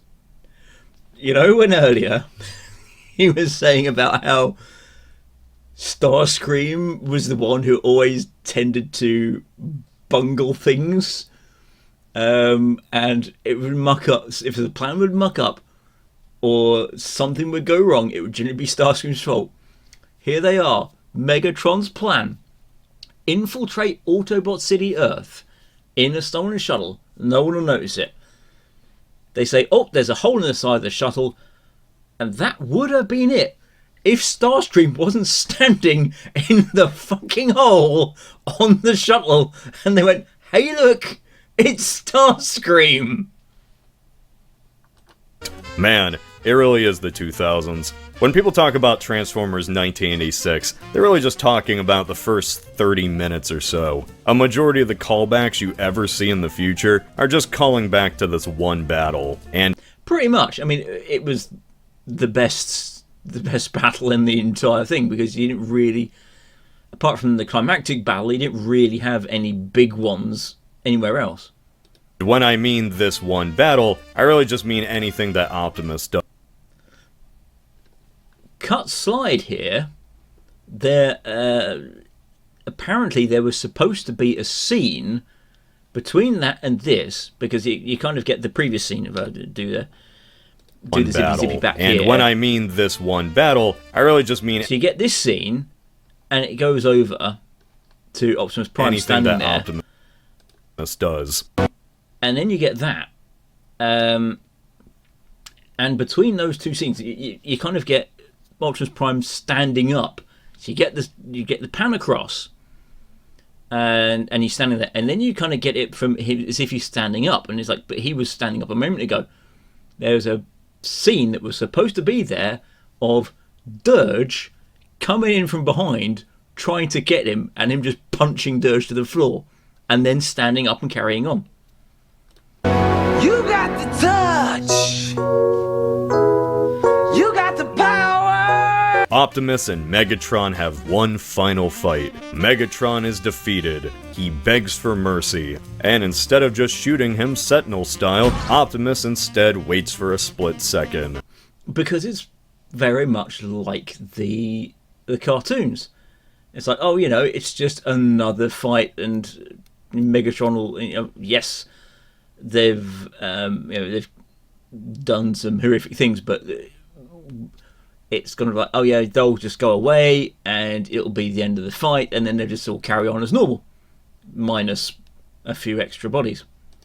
Just enough time for Hot Rod to help out. No, you don't, Megatron! He sure does help out.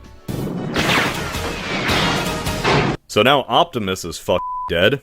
I guess he couldn't handle a piece of wood to the stomach. Well, again, it might be... It's probably not wood, because it's from Autobot City, so it's probably like Cybertronian alloy or something, even though it looks like wood. And it's more kind of like the... if I zip back to here... He sure does help out. Woo! Let me just put that back into full screen again. So you see here, so he gets shot in the wound, then again in the chest, and then in the face. So now Optimus is dead. I guess he couldn't handle a piece of wood to the stomach. Megatron couldn't handle falling down 3 flights of stairs. In the first 30 minutes of this movie, It's like, oh yeah, he couldn't stand falling down a few flights of stairs. That's very much in keeping with what we've seen from the series up until now. The leaders of both factions are dead. Optimus flatlines on a hospital bed. Megatron gets jettisoned out of an aircraft and turned into Leonard Nimoy. I love this scene so much. They chuck... Yeah. It's like Starscream's plan to gain leadership finally works. Because he's just like, any opportunity. Also, Insecticons, Thundercracker, Skywarp. All the injured bots out of Astro Train to lighten the load in space, and then all clobber each other to find out who's the new leader. We shuttle roll. Soundwave superior. Constructicons in. That's used a lot as well. The whole Soundwave superior, that gets used a good couple of times in other stuff as well. Inferior. It really just sums up everything the Decepticon. And what's better is that when Rumble and Frenzy, because Rumble and Frenzy are in this, Frenzy, I mean, he wasn't really in it much, but Rumble and Frenzy pop out, and the Constructicons go, nobody, well, it's Hook goes, nobody would follow an uncharismatic bore like you. And Rumble and Frenzy eject out, and they're like, nobody calls Soundwave uncharismatic.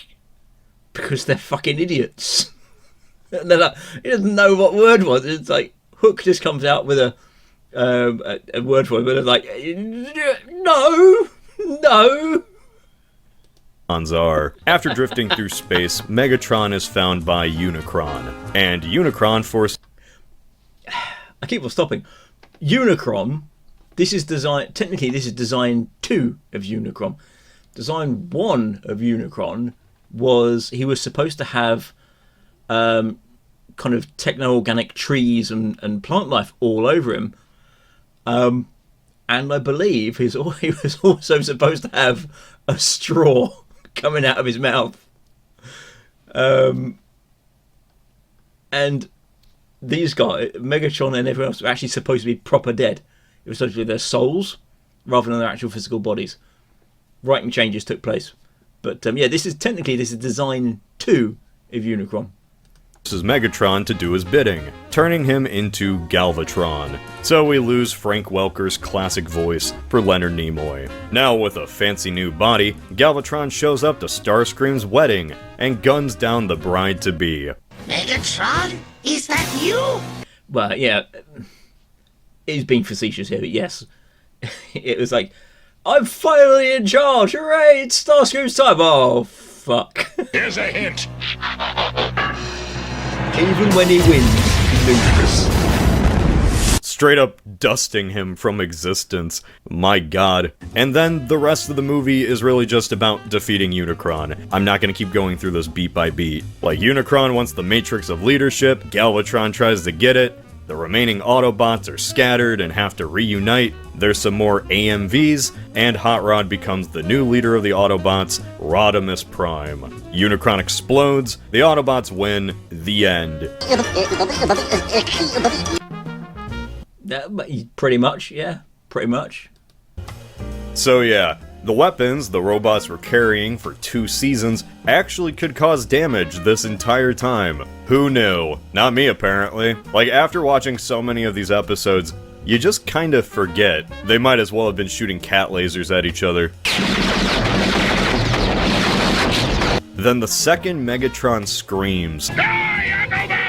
It's like ice water getting splashed in your face. Children entered those theaters in 1986 and walked out as men, forged by the fires of watching Ironhide explode. Canonically, this was the end of G1 Ironhide. Yes, that was actually the toy as well, but it's the same toy as Ratchet, only Ratchet's was white. And Ratchet, and Brawn, Prowl, Windcharger, and Wheeljack. Wheeljack, the inventor of every Autobot doodad, the creator of the Dinobots, and a core member of the cast, was killed off screen. Yep. Again, Windcharger here, Wheeljack there. It was just like, yep, they're dead now. That was it. Grapple, he survived. He's actually in the fight. at least in the American version. Yeah, Wheeljack survived in the Japanese series. Like, he just came back for some reason. I knew some... There were quite a few of them that it's just like, yeah, he's there as well. Okay. Some of you were going to mention that. You were going to type that comment with your grimy fingers. And then there's Ironhide, the character who survived fighting the Decepticons through thick and thin, and he's taken out with a single shot. These he gets replaced by Cup. were characters that had entire episodes where they were the major focus. Like that episode where Ironhide retired because he didn't think he was good enough anymore. I'm retiring from active service, Prime. Very well, if you feel that strongly about it. And now he's just dead. Oops. Now, I'm not too emotionally devastated that cartoon characters were killed off in a movie that came out a decade before I was born. I'm not screaming to the heavens to avenge old Prowl. I do, however, find this entire situation incredibly funny. In my humble opinion, this is one of the most ballsy moves ever done in American cinema. It's such a unique way to accidentally traumatize children. Like, there's a story of a kid that locked himself in his room for 2 weeks because Optimus died. Kids were crying leaving the theater. To just introduce realistic death into a children's car. That running over kickback, when it actually drove on the head, that is where his robot head is as well. That is where it is. Cartoon that had no previous ramifications, without warning, and then... Also, that scene right at the end where you get 2 Transformers, probably Transformers, could have been Lithonians or some other civilization, in a vat of acid, slowly turning red as the liquid bubbles around them, and they sink into it, thrashing around and screaming. I was 5. And make those consequences permanent? Oh man, I'm still geeking out about it. We truly will never see anything like this ever again. It's like if the Paw Patrol movie killed the cop dog. Even in films... The cop dog's name is Chase, which is also the name of a Transformer. Geared towards an older... And I believe Chase is also a police officer, I think. Audience. When a beloved character dies, it's usually in a dramatic, more drawn-out way. Like they go out nobly, or perhaps they say goodbye to their friends and family. But in this kid movie, these toys died in a way that was almost disturbingly realistic to how it often is in war. In war, death just happens, suddenly, without honor. It doesn't matter your history or your importance, It can come just like that. Was Transformers the movie actually a deep and symbolic... There we are. Grapple. And Perceptor. Perceptor, you know, he'd been in it a little bit. But Grapple, he was there. When I first watched this, I thought that Grapple here was a mis-sell, and I thought that was actually a Junkion. But no, it's Grapple, behind my head. Grapple, there he is! Depiction of the horrors of war? Is this a video essay about how this was deep and profound? Of course not. Devastating children was just the unintentional yet hilarious ramification after you kill off characters that apparently kids cared about. A misread of a fan community so gargantuan that it spurred memoirs, articles, and I mean, think about it. Any setting where you've been invested in it for years, even if you disregard the target audience of children and developing brains looking at this stuff, and you know they get to know the personalities, they get to know the characters, and then they're just like, yeah, they're dead now.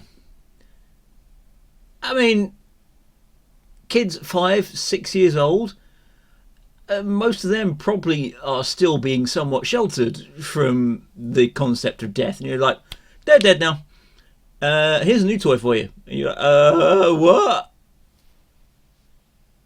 entire books about why this whole thing even happened. Like it's an actual historical tragedy. We gotta get to the center of it. Who's responsible? To answer that, I did some research. Books like I Killed Optimus Prime by the movie's official screenwriter, Ron Friedman. Bumblebee and Me by Bumblebee's voice actor, Dan Galvatron.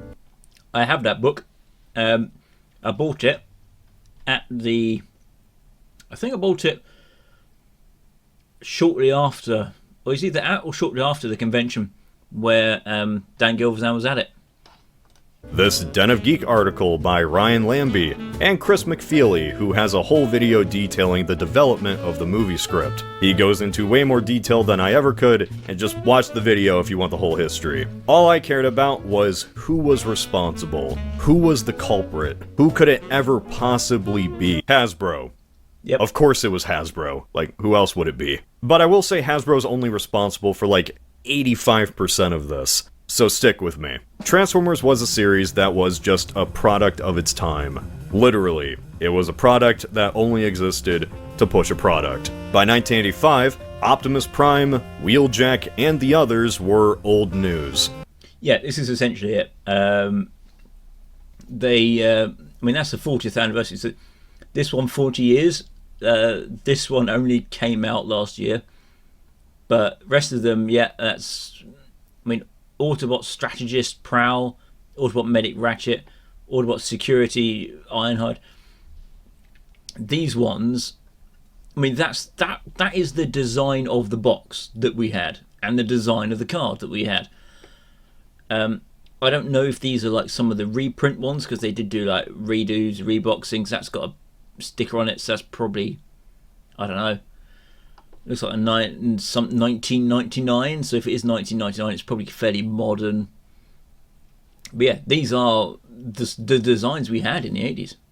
They were toys of the original 1984 line. And people were not buying them, basically. A line that was getting discontinued. So Hasbro created a list. A list that said which characters were now no longer safe. This wasn't necessarily a list that was killing characters off, it was more saying going forward the show didn't really need them anymore. You could do whatever you want. You could just get rid of them, have them go on vacation, as much as Hasbro rightfully... I imagine people were just going, oh, they just won't show up. Job done. ...gets the blame for all of this. Funnily enough, they weren't even the ones that came up with the idea to kill Transformers off. Oh no. That bold idea came from the screenwriter of the film, Ron Friedman. According to the Transformers Wiki, Friedman's contribution to the original Transformers Wiki is a very funny place to go. I suggest going there. Original series was adding additional dialogue. Apparently, he takes great pride in writing Warpath's multiple zingers. So thank you for that. Friedman always intended to kill some characters off for the movie. He says it in his book. My first big idea about writing The Transformers, the movie, was that I wanted the characters to die in the picture. Die. Is that because I'm a bloodthirsty savage in a permanent state of steroid-induced rage? No. It's because I want audiences to really care and feel something about the story they'll be paying to see. Death adds consequence. It adds drama. It's interesting to write that the characters are in actual danger now, and not just shooting laser beams at each other. Might make the plot of your film more engaging. Perhaps they might kill off some unimportant Autobots, like Brawl, or Prowl. Trust me, they weren't really doing much. Decepticons would die too, especially those that should have gotten their comeuppance anyway. Just enough peril to let the audience know they're not in Kansas anymore. So Friedman told Hasbro his idea for the movie, and I guess Hasbro really liked the idea. Almost too much. You see, Hasbro never considered I don't know what, that might be Action Master Prowl, I think.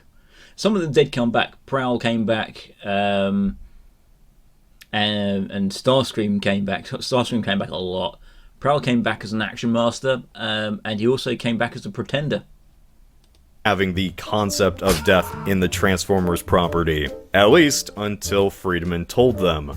Friedman just wanted to add stakes to the story, but it seems like all Hasbro heard was we should kill Optimus Prime. Unfortunately, I think my presenting the somebody needs to die notion started the corporate thinking that led to Hasbro handing Optimus Prime a death sentence. Well, I mean, they did have Ultra Magnus and Rodimus Prime coming out, and they may or may not have been given names at that point, but you got new leader class stuff coming out. You're like, yeah, well, you know, maybe we can get people to buy these ones instead of the old ones, because we put a lot of time and effort into these. That was a bell I couldn't unring. But the last thing I wanted to do was kill Optimus Prime. What was Hasbro's original plan for these toys? We'll never know. Perhaps Optimus would have just walked into the sunset, passed the torch to someone else. Was it Friedman's suggestion that made them realize they could go out with more of a bang? I don't know. In a way, just like the title of his book says, Friedman did kill Optimus Prime. It was just on accident. Also, side note, this book is completely fucking insane. Half of it is written in all caps, like he just left cap locks on. It reads more like a Facebook rant, if anything. He even has an entire chapter, which is a fake interview between him and Optimus Prime, and it just deteriorates into Optimus talking about where he was during World War II. What the fuck am I reading? Why Hasbro thought killing off Optimus was— You're reading Ron Friedman, that's what you're fucking reading. Was a good idea, we'll never know. Maybe they thought killing off a major toy would force kids to go off and buy the replacement, like the mindless consumers. That's my bet. That's my bet as what they probably did it. They were. This was clearly a bad idea, and according to Friedman, he protested the decision to kill Optimus, said he didn't want to write Optimus dying, but write Optimus dying he did. It became a part of the earliest draft of the film. It was quite the controversial idea. But not everyone was dragged along kicking and screaming, which leads us to our third culprit, apathy, the greatest sin of all. One thing I love learning about G1's development is really how, at the end of the day, this was just a job for people. Writers got bills to pay, man. That's shitty. Yeah, but it can. A lot of it can be. It's just like, hey, yeah, we need cash. Just do it. Apartment in San Bernardino isn't gonna rent itself. Things that nerds care about, like consistency, or lore, or story blunders, was not at the top of anyone's priority. They took pride in their work, sure, but if the decision was made by Hasbro to kill Optimus Prime, well, you're gonna kill Optimus Prime. You wouldn't have to worry about man-children dissecting your creative decisions on the internet for a few more decades. Despite getting sole credit as writer for the movie, Friedman— Yeah, point in case, didn't actually exist as a worldwide private thing you could use. I mean, it's a commercial thing. It existed within like higher education, local intranet stuff, and the military, I believe. But yeah, nothing like we got today. Wasn't the only contributor to this film. There were a lot of writers, apparently, more than were even credited, but the one who was the biggest voice was Flint Dille. Flint Dille was credited as story consultant on the movie. His job was more fleshing out the second draft of the screenplay Friedman had already made. Story blunders was not at the top of anyone's priority. They took pride in their work, sure, but if the decision was made by off, he just went with it. Who cares? You should have seen the stuff they cut out of the movie. What we got was tame. In the original storyboards, Brawn got split in half after getting shot. Ultra Magnus was going to be drawn and quartered. There is a book adaptation. There was like the you know, quite often Disney do it. You got the movie, and then you've got the book adaptation of it. Book adaptation of it did have Ultra Magnus being drawn and quartered. Dille was gonna end the movie with, quote, the charge of the Light Brigade, where the entire 1984 line would die off in a single final push, leaving only the new toys being the ones left alive. These guys were kind of just writing action that they thought would be interesting, regardless of whether children were going to be watching it or not. They were going all out, and I'm gonna be honest, I love that. They just made what they thought would be cool, And Hasbro certainly didn't understand what they were doing. The idea that kids would think of these toys as alive characters was not really considered by Hasbro. Again, you spend a year with this, like you said, in over 100 episodes, you do associate with them. It is parasociality. You start recognizing these as their own characters. And when you've got the toys as well, and you want to play with them, you play with them as those characters.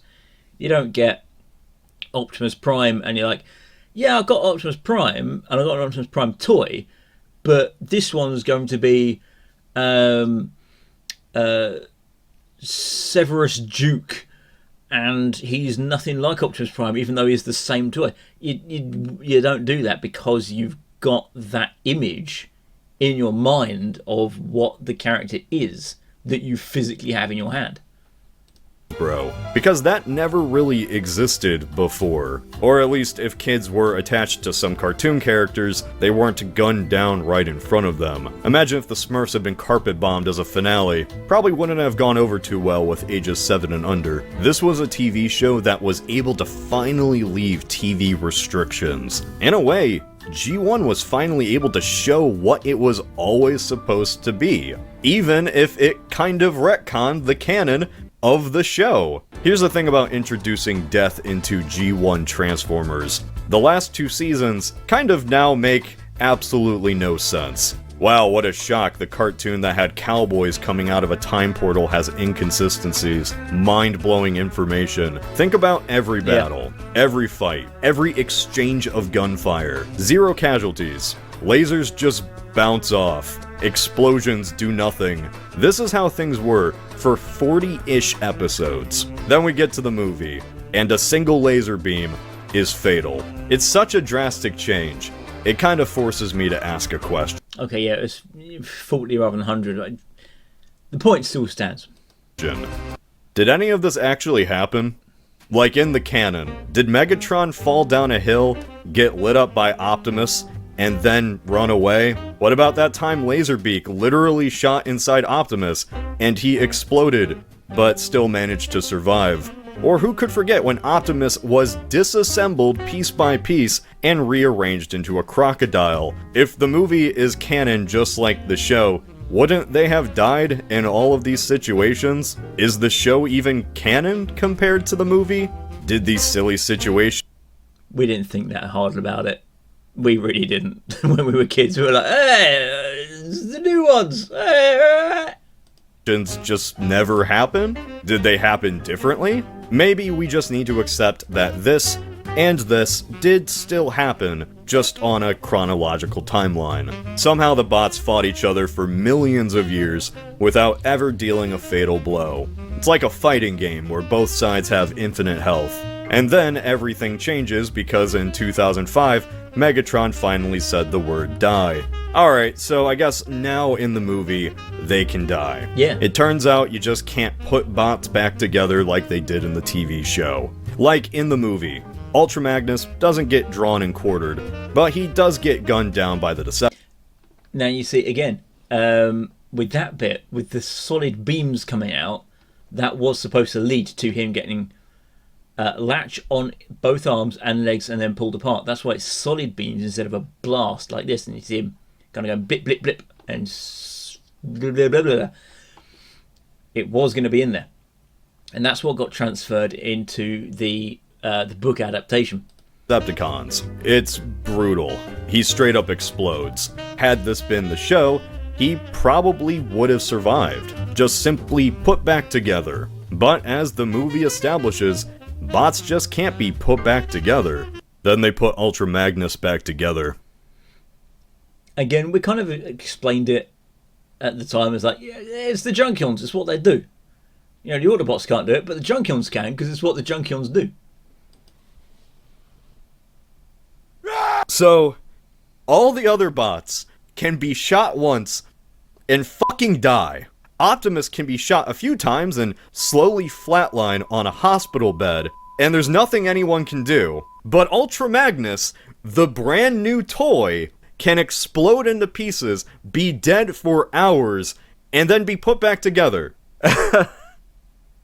So anyway, the music's pretty good.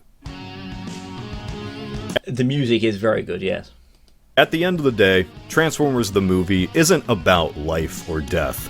It's not about the story. Hell, it's not even about the transforming robots. At the end of the day, Transformers the movie remembers what's really important. Killer 80s rock ballads. That's not a joke. They put more effort into the soundtrack than the actual story. This movie... Yeah, the soundtrack is even more memorable than the story.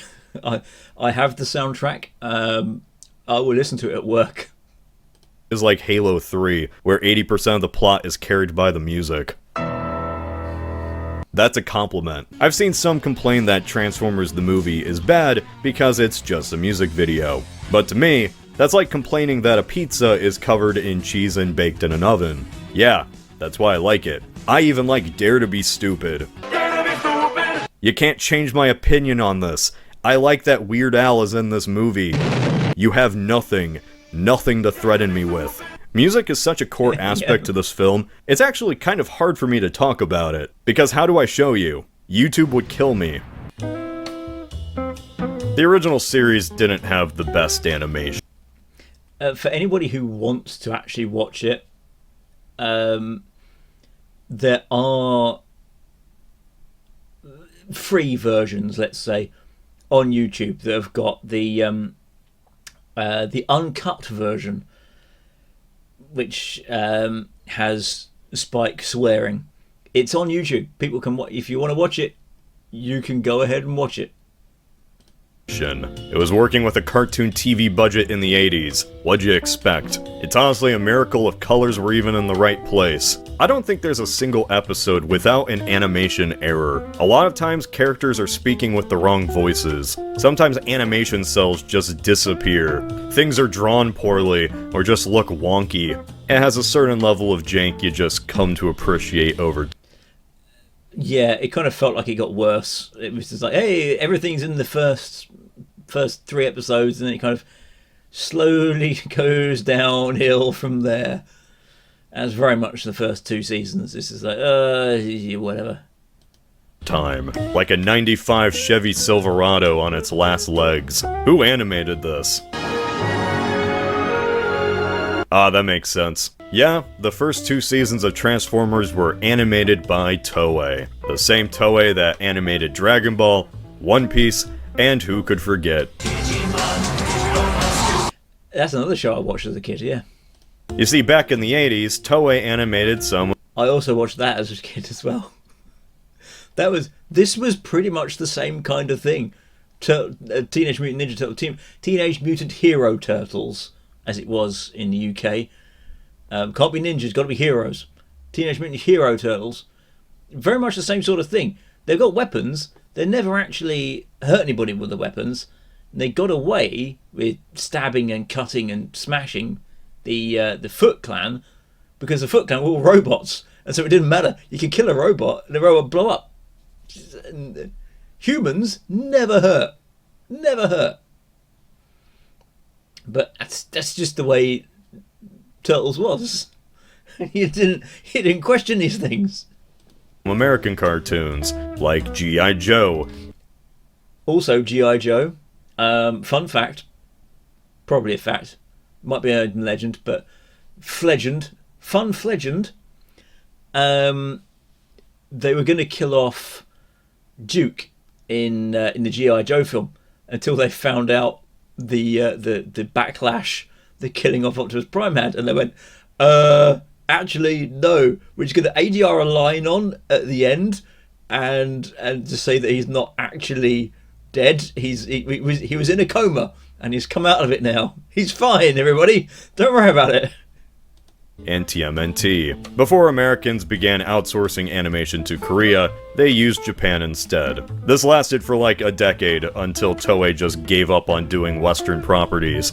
Guess they found something more profitable. Thing is though, Toei wasn't the only studio for Season 2. For what I'm assuming was budget and scheduling reasons, some episodes were done by other studios. A few we know were done by a Korean studio, but other episodes are completely uncredited. We have no idea who animated these. Some episodes were done by a mysterious studio just lost to time. Judging by the dip in quality, it was probably some budget studio overseas that could just whip these things out before the It was me! I did it! The deadline, resulting in far more animation mistakes than usual, and sometimes just downright broken episodes. Really, even under Toei, the animation was stretched to its limits. Season 2 was 49 episodes between September 1985 and January 1986. That is insane. Most network sitcoms don't even do that. Today, there's a whole discussion about the working conditions for animators, especially in Japan and Korea. But back... You have to keep in mind as well, today, we've got digital tools. So, it's a lot quicker to work on. If you use it, and then you just put on a new level, and you do a bit more, and you put on a new level, and you do a bit more, you put on a new level, and you can animate that way. Back then, it was all hand-drawn cells. So you had to do your cell animation, your cell shading, and that was it. And what that cell was, that was the finished product. You couldn't then go back and change it, and that cell was now part of the show. It's the way it was. Back then, there was just no consideration. I cannot imagine what it was like. God, those poor animators must have been expended faster than your average Imperial Guardsman. Sure, Toei might not have been working on every single episode for Season 2, but at the same time, they were still animating the Transformers movie. And despite the crunch and the insane production schedule, I have to say, they knocked it out of the park.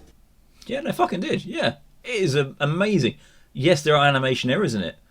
On the attack on Roosevelt City, you've got Rumble and Frenzy both eject from Soundwave, and they have the same color palette. Transformers the movie looks incredible. It's probably the greatest jump in quality from a TV show to film.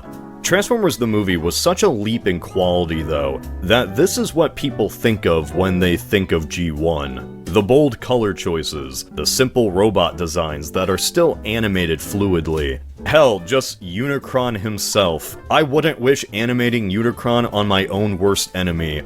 He was already a pain to draw for this dumb video because of that dumb ring. I can't imagine them doing this shot of him flying past the camera. No wonder they used it twice. I just appreciate the level of work that went into a film that was ultimately about Orson Welles devouring an entire planet.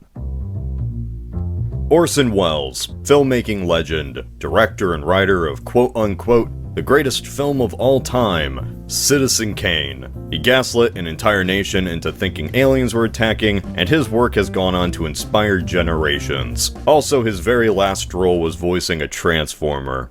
Or at least it was the second to last according to IMDb. I don't give a shit. He died like a week later after voicing Unicron.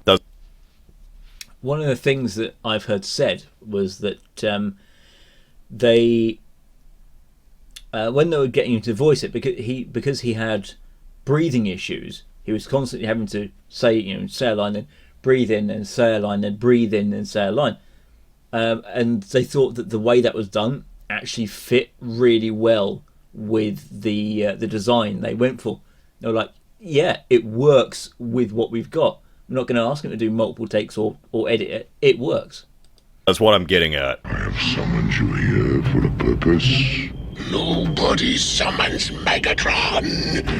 Then it pleases me to be the first. This man born during the First World War, who made a movie critiquing William Randolph Hearst, the father of yellow journalism, a man who is said to have created the first modern film, voiced the giant planet in Transformers the movie. How the hell did they manage to get Orson Welles? Quite easily, it seems. You see, Orson Welles desperately needed money. Near the end of his life, he was like hundreds of thousands of dollars in debt. By the 80s, the creator of the greatest film of all time was morbidly obese and doing commercial voice readings just to pay for the groceries. That's according to his own biography. There's rumors that Welles was bitter about doing voice work for a toy commercial. But according to actor and former friend of Welles, Peter Bogdanovich, in a Reddit AMA, 10 years ago by the way, Welles apparently wasn't bitter at all. I don't think he cared. It was literally one morning of voice work. That was it. I spent more time voicing this video than Wells spent voicing Unicron. The man was doing wine commercials, for God's sakes. Ah, the French champagne. I think a major role in a movie was a step up. Yeah. You know what I did this morning? I played the voice of a toy. Listen to this voice. I haven't looked, but I am like 95% certain that this is Takahata 101 doing his voice of almost Alucard. Some terrible robot toys from Japan that change from one thing to another. The Japanese have funded a full-length animated cartoon about the doings of these toys, which is all bad out-of-space stuff. I play a planet. I menace somebody called something or other. Then I'm destroyed. I plan to destroy whomever it is thwarted, and I tear myself apart on the screen. That was in the epilogue of his biography. The epilogue of the Orson Welles story is him telling his biographer that he played Unicron. Now, you shall witness its dismemberment. It's kind of crazy. Every single interview regarding It's a fucking good film. It's a fucking good character. It's a fucking good scene. People who have worked with Orson Welles is just them joking about how fat he was. Ron Friedman in his book called him the size of a planet. Voice director Michael McConaughey said the irony of Welles playing a planet-sized eating machine wasn't lost on anyone. If I did voice work and the last people I worked with shit-talked me afterward, I'd reincarnate as Unicron and devour Hollywood myself. Oh yeah, Unicron. What is there to say? Unicron is Unicron. He's really not much of a character. He's just a force of nature that wants the film's MacGuffin. I'd say one of the things the movie kind of... That's pretty much true, yeah. It's like he's a planet and he floats around and he eats whatever's in his path. And he wants the Matrix because the Matrix is the only thing that can stop him, even though it was only introduced in the movie. And he was like, oh yeah, I was planning on sparing your little planet, your little Cybertron. I didn't give a shit about it. But now you've pissed me off, I'm going to destroy it. fails at is this sense of scale for Unicron. That's kind of true in fashion for the whole series. Scale goes all over the place. It's really bad. And here is no different. His size changes a lot. Like, Unicron's the size of an entire planet, right? But when they exit his eye, they shatter his entire eye. I might be wrong, but according to scaling, everyone here should be the size of mountains. Oh well, don't think about it. He's a cool design. That's all that matters. He devours entire civilizations with a cartoonish crunch. Unicron is just Robot Galactus. He even sends out his minions to do the actual fighting. And one of those loyal minions is now Megatron, who got chucked out the window the second he was useless. After getting zapped by Unicron's high beams, Megatron was reborn as Galvatron, now voiced by our second celebrity, Leonard Nimoy, known for being in the classic The Ballad of Bilbo Baggins. Oh, Galvatron. I love classic Megatron, of course, but nothing beats Galvatron's introduction. Starscream finally did it! He overthrew Megatron! He's on top of the world! Now, again, like you said that about the whole thing of when people think about G1, they think about the movie. When people think about Galvatron, they think about Galvatron from the movie. They don't think about Galvatron from the episodes that came after it. The comics done by Marvel, they only had this to go on, so that was the character they took forward. They didn't take forward the one from the actual cartoons. So the Galvatron as presented in here is the one that people think of, not the one where he went insane because he landed in a pool of liquid plasma and it got into his head. How is he supposed to know a giant planet would give his boss an upgrade? Starscream was leader of the Decepticons for a... Also, now, people often give the shit, right? They go, this movie is what set the precedent for Optimus Prime getting killed. And he gets killed a lot. In a lot of properties, Optimus Prime will get killed. But it also set the precedent of Megatron turning into Galvatron. Now, Generation 2 didn't technically exist. Generation 2 was Generation 1 repackaged. We had Energon, Cybertron, and not Universe, whatever it was. There was the Unicron trilogy, it was called.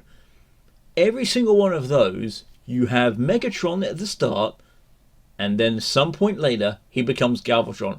Then the next series starts, which is canonically linked, and he takes the name of Megatron again, and once more gets turned into Galvatron. Next series comes along, he's back to being Megatron again, but then turns into Galvatron. They didn't do it in Car Robots, because I don't think he existed in Car Robots. Car Robots had I don't know, that was a very Japanese one. It was focused on Earth. It didn't really have any of the main cast in it. It had Peter in it though. R.I.P. Peter, who played Skybite. He was a lovely chap, Peter. Got on really well with him. Anyway. Full 28 seconds. This is the best death in the movie, by the way. This was also Galvatron's coolest moment. It's all downhill from here. Galvatron is a suitable threat throughout the movie. He does kill Magnus, after all. He gains the Matrix of Leadership, though he can't use it. It's a neat dynamic having a minion who so clearly wants to kill his master, but it never works. That Megatron pride is still alive and well in Galvatron, though it doesn't do him much good. Yeah, again, that's pretty much like the whole thing. Is like he turns up, he kills a couple, and then this scene happens. It wasn't his fault that the MacGuffin wanted to choose the Autobot with the raddest color scheme. Okay, let's talk about Hot Rod. Hot Rod. Hot Rod. No figure causes more dismay and discussion than good old Hot Rod / Rodimus Prime. Hot Rod, according to Friedman, is that character that goes on a classic hero's journey.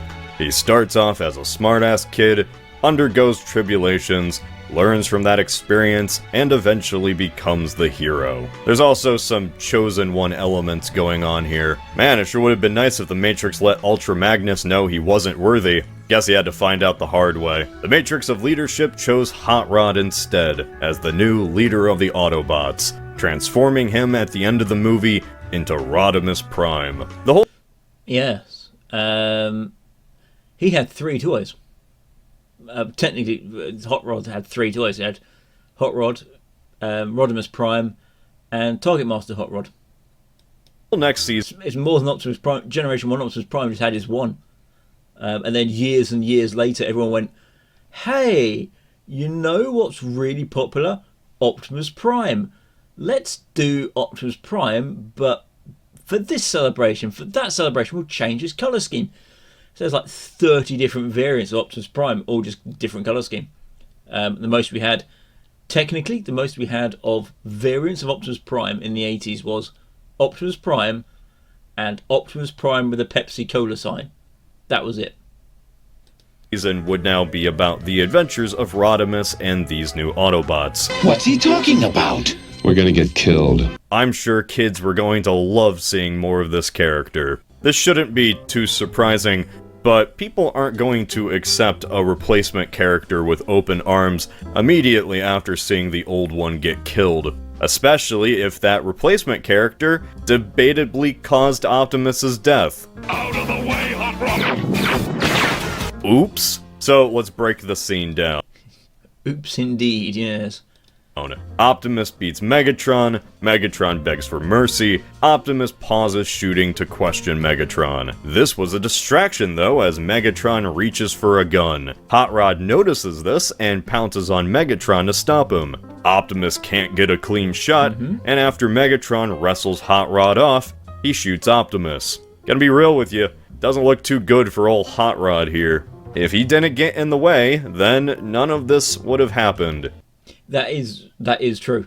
It's like if Hot Rod hadn't tried to stop Megatron after being told by Cup to stay away because it's Prime's fight, if he hadn't gone in there, then yes, Megatron might have snatched up the gun, but Optimus would have been able to shoot him. And the rest of the film, and arguably season 3, would never have happened because it would like, we won.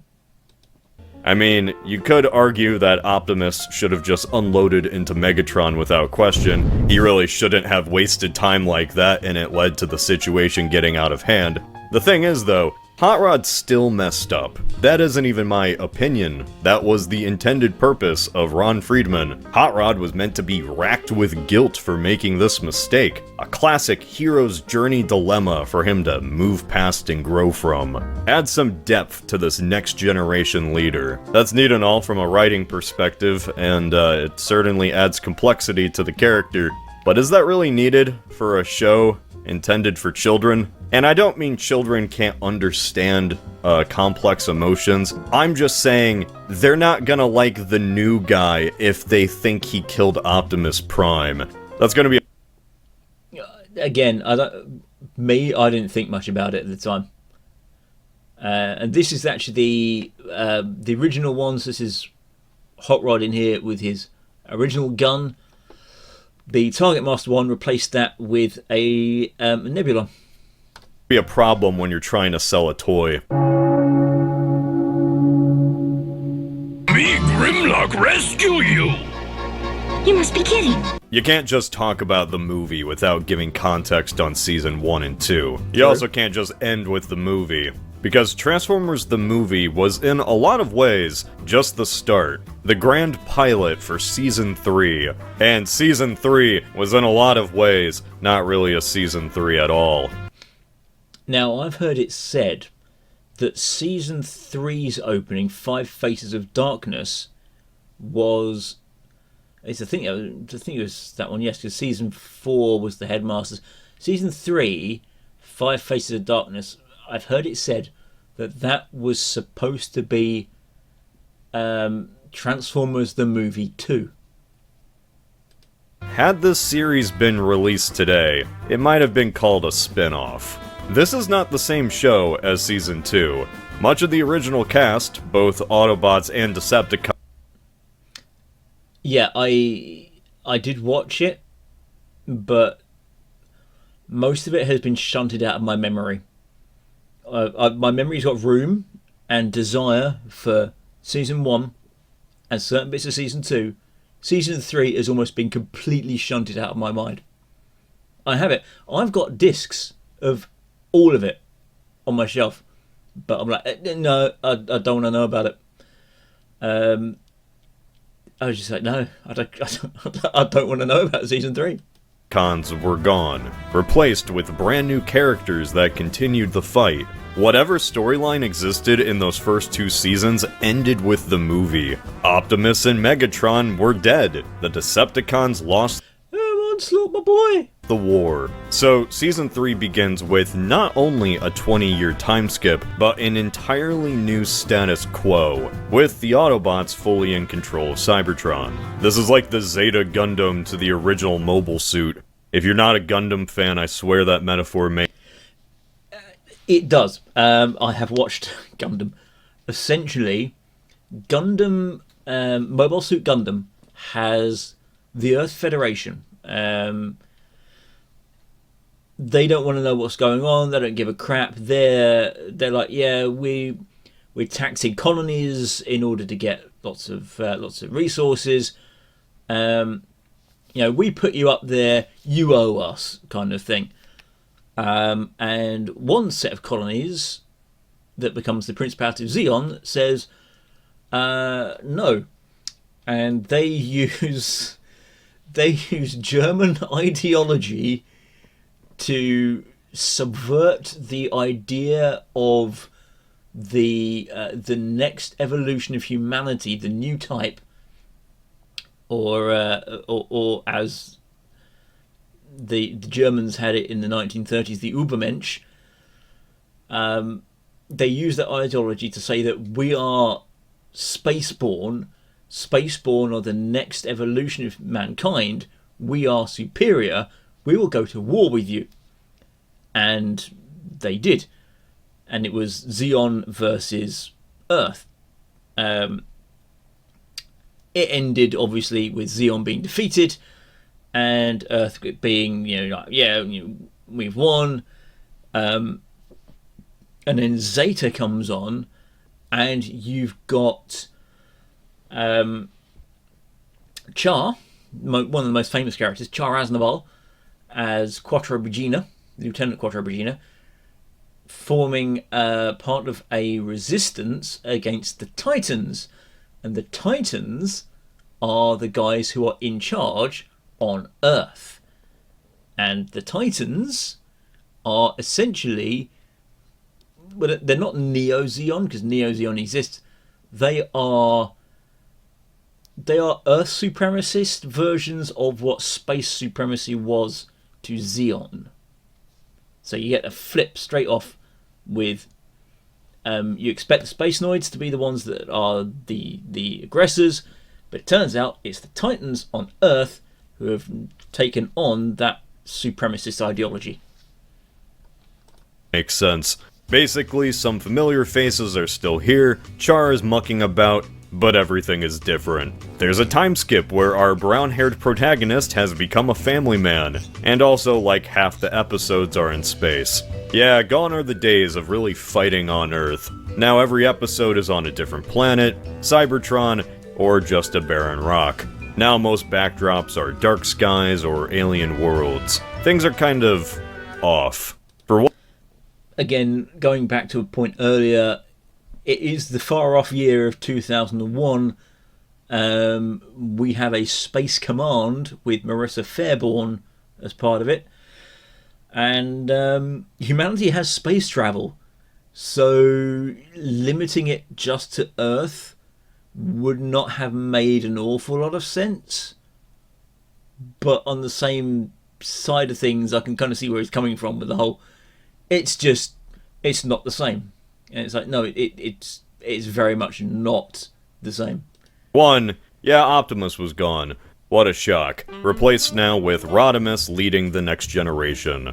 But so too were the original showrunners.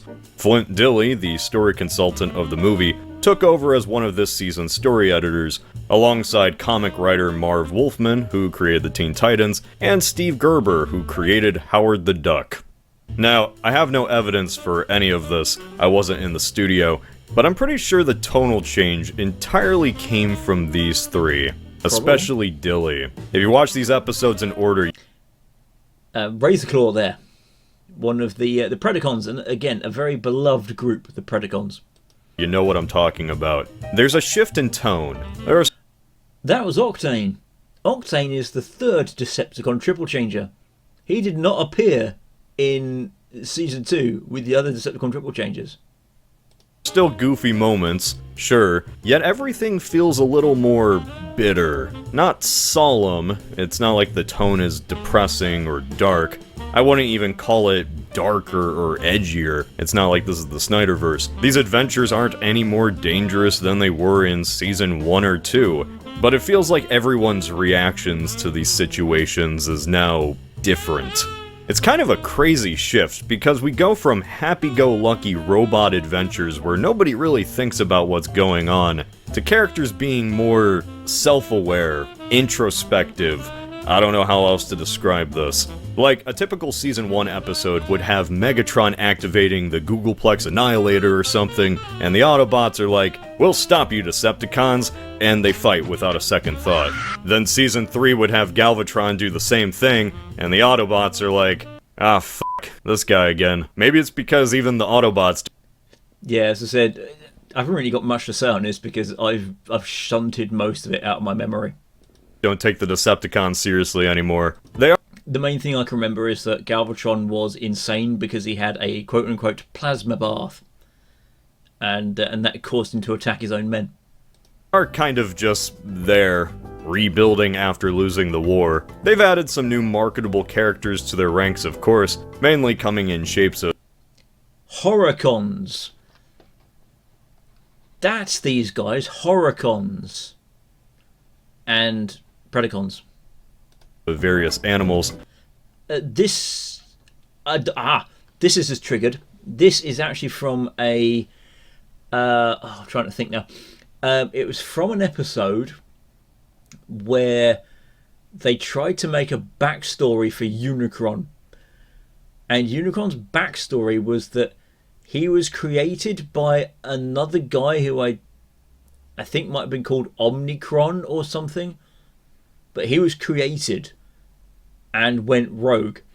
And the only ones who are able to stop this new creation, I think it was, are the Beast Transformers.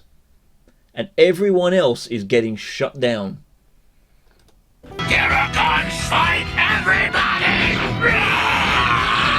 I love the Predacons and this dumb Godzilla-looking idiot. At least they're unique looking, unlike, others. The Decepticons are now controlled by Galvatron's team. They all look the same, so it's kind of hard to... This is something from the movie. Again,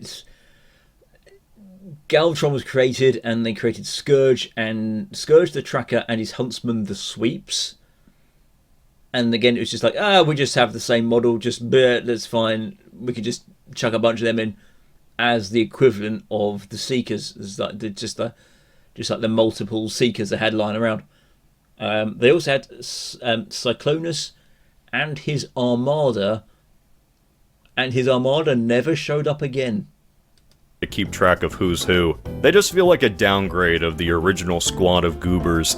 Cyclonus is probably the best of all of them. That includes Galvatron. Remember the dry and calculating tone of Leonard Nimoy? Galvatron really seemed like an upgrade of Megatron as a force to be reckoned with. Remember when I said him shooting Starscream was the top of the mountain for his character? Well, that's because it was. Yeah. At the start of Season 3, we learned that Galvatron survived flying out of Unicron's head, and he crash-landed on some alien planet. He's still alive! Technically.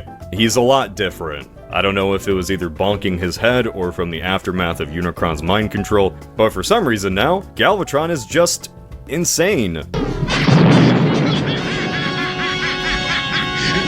Yeah, that's it. That's like one of the main things I can remember about it, was that he was like, how dare you interrupt my plasma bath? And then just sweated. It was like, we've come to save you, we've come to get you. It was like, how dare you come for me? And just attack them and then laughs. I'm like, oh dear. Not like insane as a metaphor for just how evil he is. Like, oh man, Megatron's drilling into the planet. What a madman. I mean, Galvatron has actual mental issues that are detrimental to him and his friends. The therapy planet is another episode they did on this.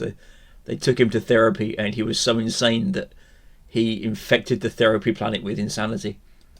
He's paranoid, constantly having episodes. Poor Cyclonus has to be the caretaker to his insane uncle. It gets so bad, his own team sends him to a therapist. Yes. On the therapist planet. Yes, the therapist planet they are.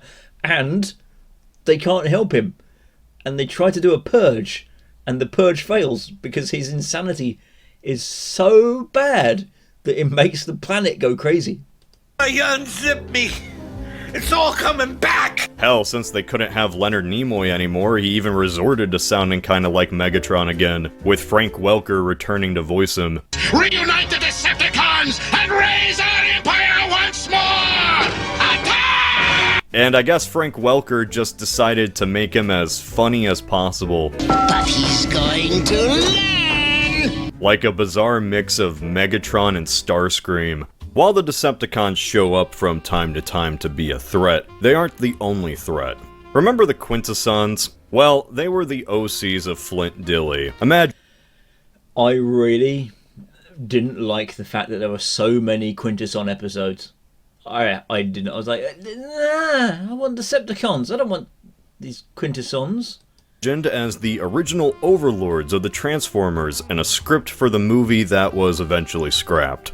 Yet, now in many ways, in charge of Season 3, Flint Dille could do whatever he wanted. You better believe those Quintessons were now everywhere. In Season 3 alone, they're prevalent in at least 11 episodes, a third of the season. We learned that the Quintessons were the original overlords of the Transformers, just like in the rejected script. I've just remembered. 5 Faces of Darkness, if I remember rightly, that was, again, 5 Faces of Darkness, the Quintessons got 5 faces, blah, blah, blah, blah, blah. It was them. The whole idea was that, the whole storyline was that there's a lever somewhere deep on Cybertron. There is a lever that when you pull it, will shut down all Transformers. There's just a lever there, and that's it. And they pull the lever, they win. He just went with it anyway. This was a piece of lore that remained forever in the series canon. Also, it's only animated history. The comics have got a different one. The comics have, again, which is something that often gets bled into other stuff, they have Cybertron as Primus, as the god of the Transformers. And Unicron is also a god. So you've got Primus and Unicron. And their fight in the astral plane led into the physical, where they collided with asteroids and turned them into planets. Primus turned into Cybertron and made the Transformers. Unicron turned into Unicron, basically. That was it in the comics. And as much as I'm making fun of him adding his own OC, I love the addition of the Quintessons. To have another alien race in this universe that still holds an eternal grudge against all Transformers is a fascinating idea. And their schemes throughout the season are really just to fuck over everyone. They also get pretty much wiped out in, I think it's in the comics again, because the comics have got a lot, oh, excuse me, just rearranging my seat. The comics have got a lot of time travel stuff in them. And at one point, I've got to try and remember exactly what goes on, but there's whenever someone travels backwards in time, someone else has to be put into limbo. But if something doesn't work, then a tear in the fabric of space-time occurs, and that tear in the comics destroyed Quintessa.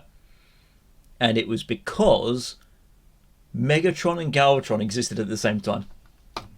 They try to sell doomsday devices to both sides in a war. They try to brainwash everyone in the galaxy to want to kill each other. And who could forget the episode where they wanted to destroy Space Japan? Yeah, there's Space Japan, don't worry about it. I think you can get a figure of that. Really, the Quintessons, or Quints, as everyone calls them as an actual in-universe slur, are just behind everything. They shot JFK. Wake up, people. Wake up. Season 3 really opens up the universe. While the last 2 seasons were just about the Autobots dealing with Decepticon shenanigans, now it's the Autobots dealing with everyone's shenanigans. And they look sick and tired of it. And each episode, the bots kind of just visit another world that has a... I'm trying to remember what that was. That was one of Cup's war stories where he's talking about this great big beast, and then actually go to the planet and fight it. Unique attribute to solve whatever problem it has. There's a planet of pacifists that get... Sandstorm over here. Autobot triple changer. There's 3. You get Springer in the movie. You get Sandstorm here. And I don't think you see Broadside. I don't think you actually see him ever. I mean, he might turn up once, but I don't remember actually seeing Broadside. Taken over by Decepticons because they're just that weak. There's a planet where everyone sings like they're in an opera. There's Space Japan. Is this just Star Trek? Not a lot of people like Season 3. No. And look, I get it. The animation is pretty bad. Star Trek's better. Trust me, Star Trek is better. It was outsourced to Korea, and I'm pretty sure the Philippines. There were many production issues, and the episodes themselves weren't the That's Marissa Fairborn. Earth Defense Forces. best written. Even with all those issues, I still think there was another reason, other than the most obvious one. The reason I think a lot of 80s kids didn't like Season 3 that much, and so many regard it as the weakest season, is really because it's just Star Trek, with Transformers, dealing with alien issues, facing off against an existential threat. Hell, Spike and his family even represent Earth now on the galactic stage. Yeah, since I brought up Spike is like the coolest space guy ever now. I may be going down, but you're coming with me! He's like Flash Gordon. Good for him. All Sam got was dying off screen. Anyway, the galaxy Yeah, and I don't think anybody really cared when he did. and its various antics are the main focus of Season 3. To every other alien species, Transformers aren't even particularly special. They're just normal-sized robots. Aliens are just huge. Huge to humans, at least. Or humans are just really, really small. As an adult who likes Star Trek, I find all this world building pretty interesting. A set of limited characters That dealing rock with guy new shows up a couple of times as well. situations. Because unlike the last few seasons, the cast for Season 3 is pretty limited. This, I think, is the scene I was talking about earlier, where you actually got the 4 who get transferred into human bodies with technology used or provided by Old Snake, aka Cobra Commander. Which is nice, honestly. We get to flesh out these new Autobots over a longer period of time instead of just switching them out for someone else. And that's something I could easily see kids getting bored of. If you watch a show called Transformers, you're expecting the main plot to revolve around Transformers. Even if Yes, you are. And yes, we did. all of this had been different, even if the aesthetic was as bright as Season 2, even if every episode still focused on the Autobots and Decepticons, Season 3 was still kind of doomed from the start. All because nobody liked Rodimus Prime. Rodimus Prime. Rodimus Prime. Man, people hated Rodimus Prime. A lot still do. At his worst, he's a loser who... I mean, hate, yeah... He was there. That's the best I can say about him. He was there, and the only things I can remember about him from the actual series were him kind of being depressed and saying how he wasn't a decent leader, and at one point I think he tried to end himself. Killed Optimus Prime. At his best, he's a mistake who got reversed. That word mistake is used a lot for Rodimus. Misstep, misfire, misinput. There was a misinput, calm down! You calm the fuck down! He's not Optimus, and for some, that already is enough to hate him. But even if he acted just like Optimus, I don't think he ever would have caught on, just because of how he was introduced. If you want the audience to care about a character, this is really the worst way to do it. Yeah, again, I mean, if it was done without a continuity, so it was just like series, it's just like out of continuity, there's just episodes. Like Star Trek itself, for the most part, didn't actually have a continuity. It was just story of the week. If Transformers had been story of the week, you get in a movie, and then you just go on to more story of the week, and there wasn't actually any kind of implied continuity, then it probably would have just been like, oh yeah, he's here, and he's the one who's in charge now. It's like when Star Trek, to use the example, went from Captain Pike to Captain Kirk. Went from Captain Pike in the pilot with number 1 and his doctor. They left. They were out of the show, and in came Kirk and McCoy. And I think Sulu was in both of them, but number 1 wasn't airing, well, number 1 was gotten rid of. And people were just like, okay, I guess what are you doing with this one now? Set him up for failure. They thought their main demographic of 8-year-olds would go along with this, and shockingly, they didn't. Even to this day, Flint Dille still gets shit for Rodimus Prime. When season 3 started, I just wondered why the decision was made instead of doing, say, like a nice growth arc for Rodimus Prime, that he was just made into kind of a pathetic leader. A lot of fans dislike Rodimus, and I am not one of them. I like Rodimus Prime. Yeah, I said it. Okay, look, killing Optimus off was a mistake. I'm not denying that. But just because I dislike that idea, doesn't mean I dislike his replacement. Anyway, it's not a new tie, right? Granted, I also have the hindsight of 40 years. I already know Optimus is coming back, and he'll be in like 20 different shows. This means nothing to me. For me, as an adult watching this, he came back twice in Transformers. Rodimus is really just an interesting change of pace. He works for me because he isn't Optimus. He isn't Optimus at all. Pre-movie Optimus was, optimistic. The perfect leader who got the job done. Rodimus, meanwhile, is just kind of dead inside. Honestly, he's half the reason the show feels so different in Season 3. And no matter what... Yeah, it's just like... It's... On the one hand, it's good that you have different characters that can fill the leader role. But it's not kind of... you don't want every leader to be the same one. You don't want every leader to be Optimus Prime. But you need a leader that actually feels like a leader, rather than he was just kind of like I'm just not good enough. It's too hard. What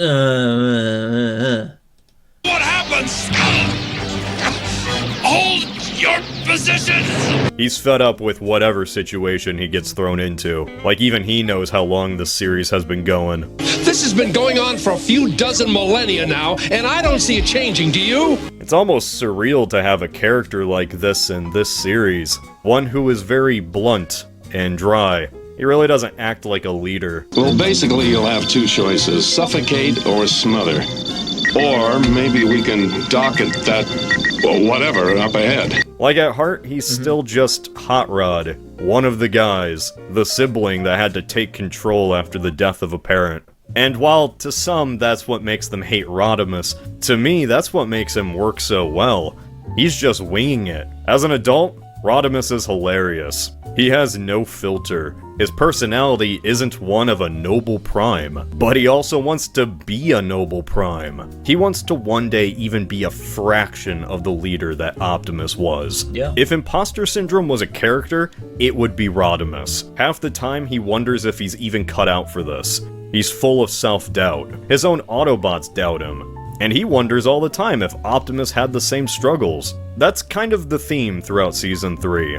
Becoming a leader is something you learn through trial and error. Not everyone is perfect with it at first. Not even Optimus, as we come to learn. With each episode, though, Rodimus learns a little more, leaning on his small group of friends for advice. Hell, if we want to go back to the Star Trek analogy, Rodimus is really just Captain Kirk. Despite the popular idea that again, kinda in that Kirk took over from Pike.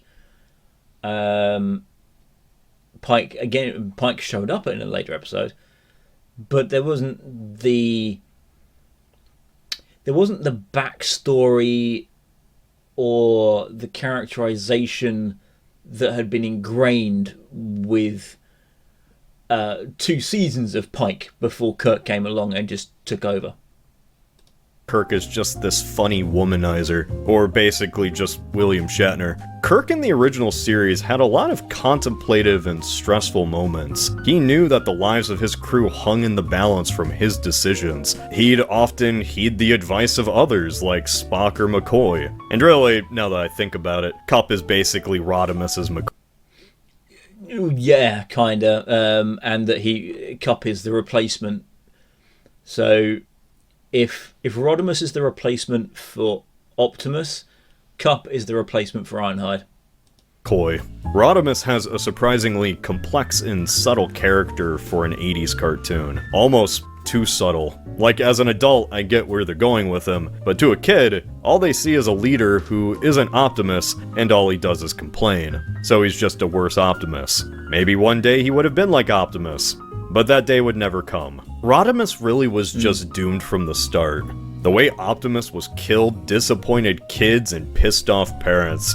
Hasbro was flooded with letters after the movie's release. Angry parents telling them how much the movie upset their child. By the time of Season 3, those Hasbro execs realized how much they fucked up. They killed their golden goose. There was truly only one thing they could do to satiate an angry audience. They had to bring Optimus back. Yes, the return of Optimus Prime. There we are. This is the other version of Optimus Prime we had, the one with the Pepsi logo on him. That was literally like the other version you could get of Optimus Prime.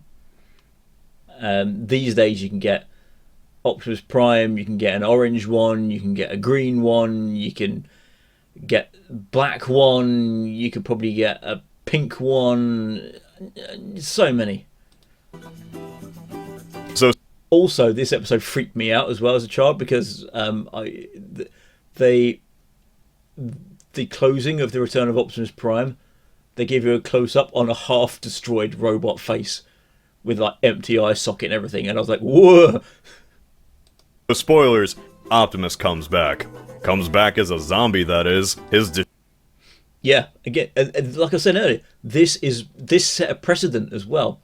Every time Optimus Prime supposedly dies, or is removed for some reason, he will come back. Disheveled corpse freaking out both characters on screen and the children at home. Just like they didn't know how much Optimus dying would devastate children. According to interviews from the team, they didn't realize how much bringing him back as a... There, you see? You look at that, you've got the arm here, it's like ripped apart in its socket. You've got the eye you remember, and then just an empty socket next to just a wrecked piece of his head. That, as a kid, you're like, oh, that's...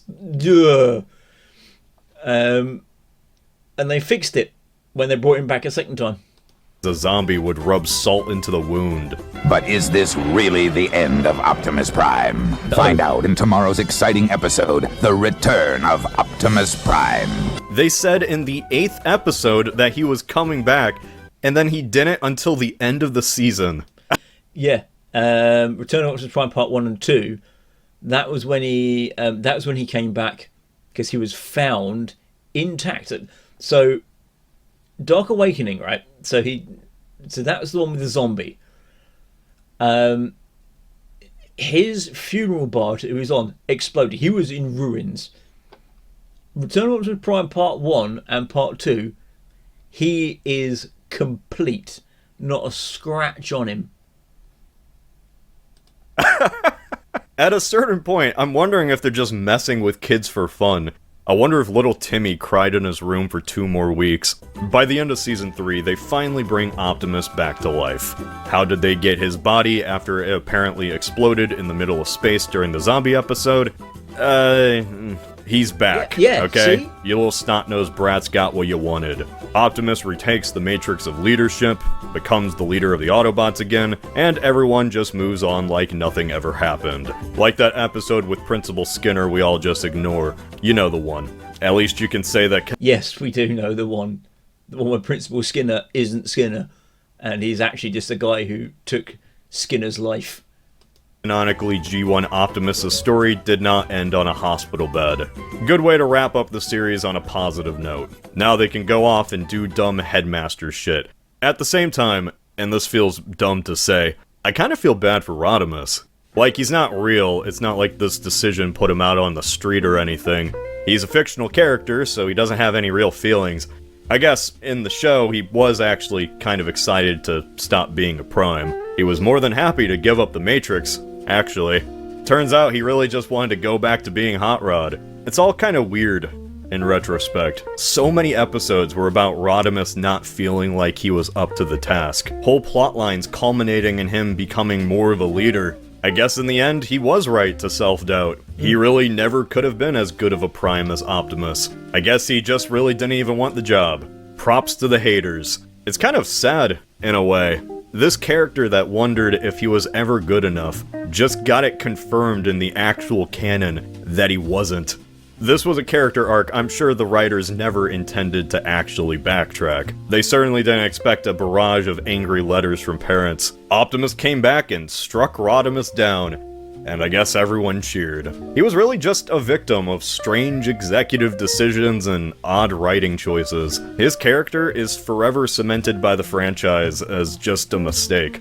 Something that had to be corrected. As nice as it is that Optimus came back, making Rodimus an oops that had to be corrected really just weakened an already weak Season 3, cementing it as the runt of G1. All those moments of Rodimus doubting or learning from experience now just feel useless, like wastes of time. He was really just keeping the seat warm until Optimus came back. Even then, I don't know if Optimus truly did come back. Like, he did literally come back to life in Season 3, but in my opinion, he doesn't feel like the same Optimus, like ever again, for the rest of the franchise. Optimus Prime changed after his death, both in how he was written and how he was perceived. You know the saying, you don't know what you have until it's gone? Yeah. Well, what happens when that thing comes back?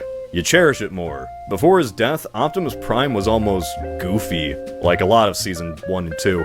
They weren't worried about putting Optimus in silly situations, making him look dumb. He would cheer just as stupidly as everyone else. He might get bamboozled by Megatron's obvious trick.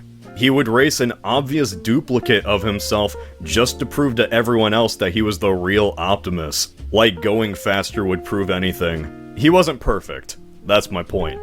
He wasn't even that important, at least to Hasbro. That was, until he died.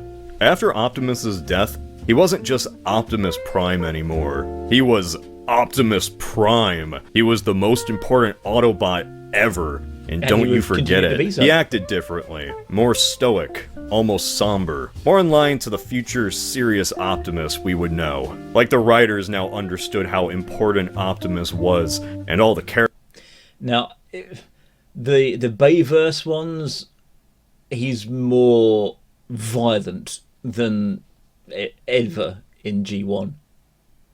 Characters knew too. It's not like this is necessarily a bad thing. It's not like he changed that much, but it's just different. In fact, there was a comic made. I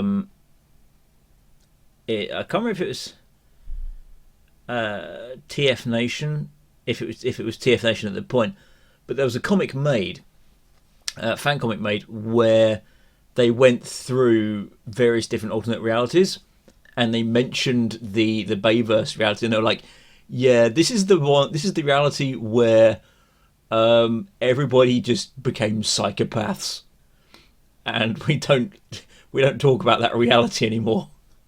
Different. Maybe I'm just being overly analytical. He was really just back for 6 episodes. Technically, there are 4 seasons, but really. Yes, technically there are 4. Season 4 was the start of the Headmasters. It was also the end of the Headmasters, except in Japan where they had car robots, and I think they had robots in disguise. I can't remember if robots in disguise and car robots are the same thing, or if they're a separate series. But they had that. They had the Headmasters had an entire series in Japan, but only a few episodes in the West. In Japan, the Transformers never really died as it did over here.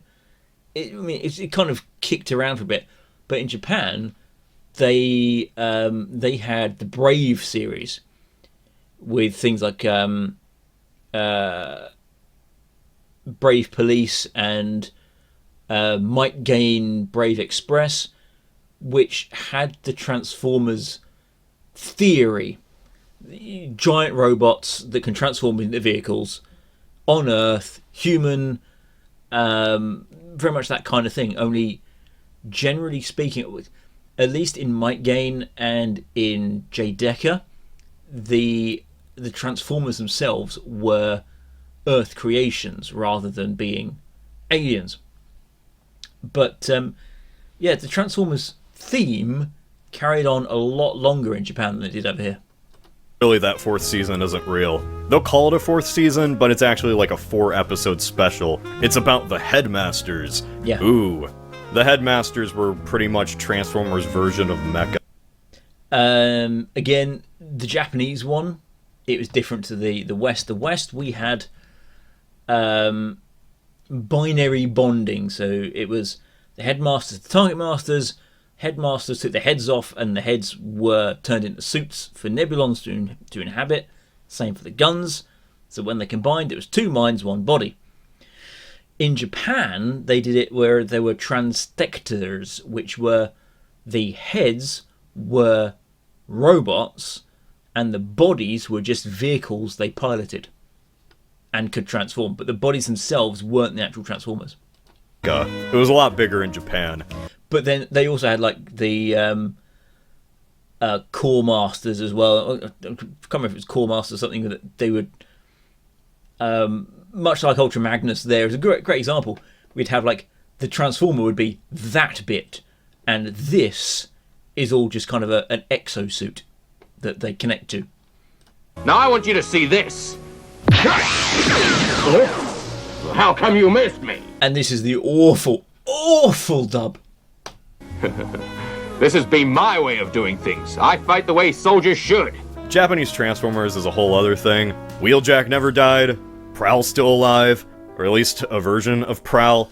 This Prowl's from another universe. There's a whole Japanese Transformers multiverse. I want off this ride, please stop. In America, though, this is how G1 was kind of sputtering out. Headmasters wasn't much of a hit. The toy line was selling less every year.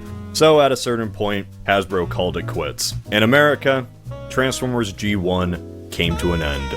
Though it did end on a high note. In the very last episode, Cybertron is reawakened. After millions of years of war, the planet receives enough energy from the sun to be turned back on. Yes, and I believe that was, I think that was Galvatron's plan, was to shunt Cybertron back into Earth orbit and then use it to destroy the sun so that all life on Earth would end. And they did the Spaceballs thing of switching the button on the device from blow to suck. They did the Spaceballs meme of just switch the lever, and they were like, "Hey!" Instead of just putting out energy to the sun to make it explode and then die, it's sucking the excess energy off the sun into Cybertron. Hooray!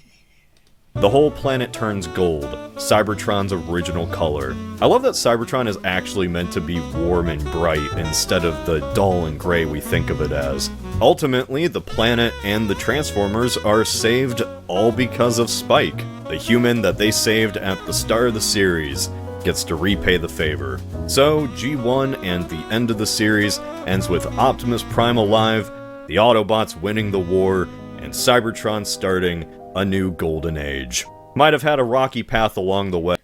Those green guys are Nebulons, by the way. But at least it stuck the landing. Honestly, that's better than most shows these days. Here's the thing. I've been talking about the Transformers movie in some way or another for like an hour or so. I've told you everything. Everything, except that it was a box office bomb. Yeah, the first Transformers movie, the one referenced everywhere in the franchise, came in 14th on opening weekend. Eventually, it'd become a cult classic. Ironically, despite this film being made for the big screen, most people still only watched it at home.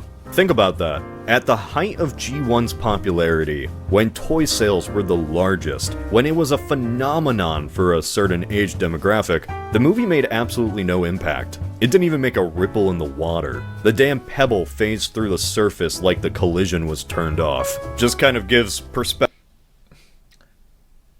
I want to say that a portion of that, I mean, the film not doing well and the Transformers themselves, a portion of that would probably be down to the adults that were born in like the 50s and 60s, because they were the ones who were paying for it all. The kids weren't.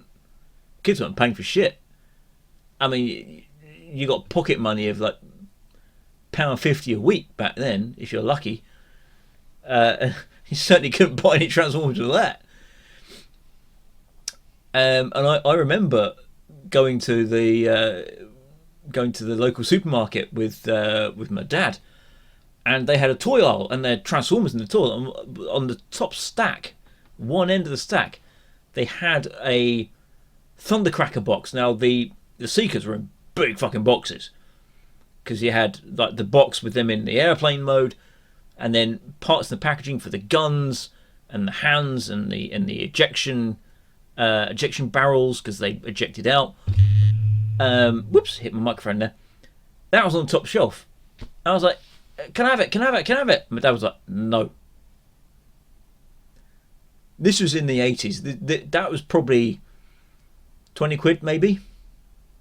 And he was like, no. So how much of the failure of it and the selling, or the sales dropping, is down to the kids badgering perhaps too much, and how much of it is down to the adults saying, we've got expenses to pay, you've got enough of these silly little transforming toys, you don't need any more. Perspective on this entire thing. Maybe it's because Transformers G1 was just that wacky robot show. It's disjointed. Characters appear and disappear at whim, plot holes are abound, but at the same time, I love it. I love when a series goes absolutely insane with its ideas. I like that they try something new even if it doesn't work. I've become more of a Transformers fan watching this broken cartoon from the 80s than I ever did watching the Bayformer films. Ironically, the cartoon has made me enjoy the Bayformer films more, to a certain extent. Like, this scene in 2007 is straight out of G1. I 100% could see Season 2 Optimus saying, "my bad." Again, yes, it probably could have been, but the scene itself didn't kind of gel with the setting that it was in. It felt groan-worthy when I saw it. Oops, sorry, my bad. Despite having some of the highest grossing films of all time, Transformers is ultimately a series meant for TV. Its stories work best in 30-minute intervals. In many ways, just like Star Trek. Don't go in expecting the best, or expecting the worst. Really just go in not expecting anything. Trust me, you'll be surprised by something eventually. A character you've never heard of might become your favorite. An episode concept might spark your imagination. Or you might see something so stupid, you can't help but laugh. Honestly, it's gonna be mostly that. Most likely, yeah. Importantly though, watch it with the mindset of being in the 80s. Because at one point, this was probably the coolest thing in the world for some kid in 1984. For me! Or maybe, if you remove your modern lens, you might see that perhaps with G1, there's more to it than meets the eye. No, wait, don't!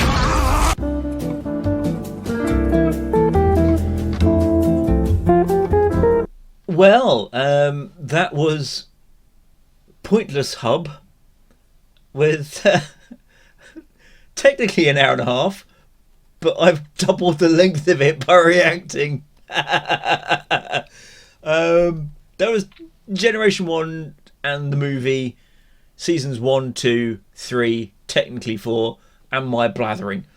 Yeah, there's not really much else to say. So I won't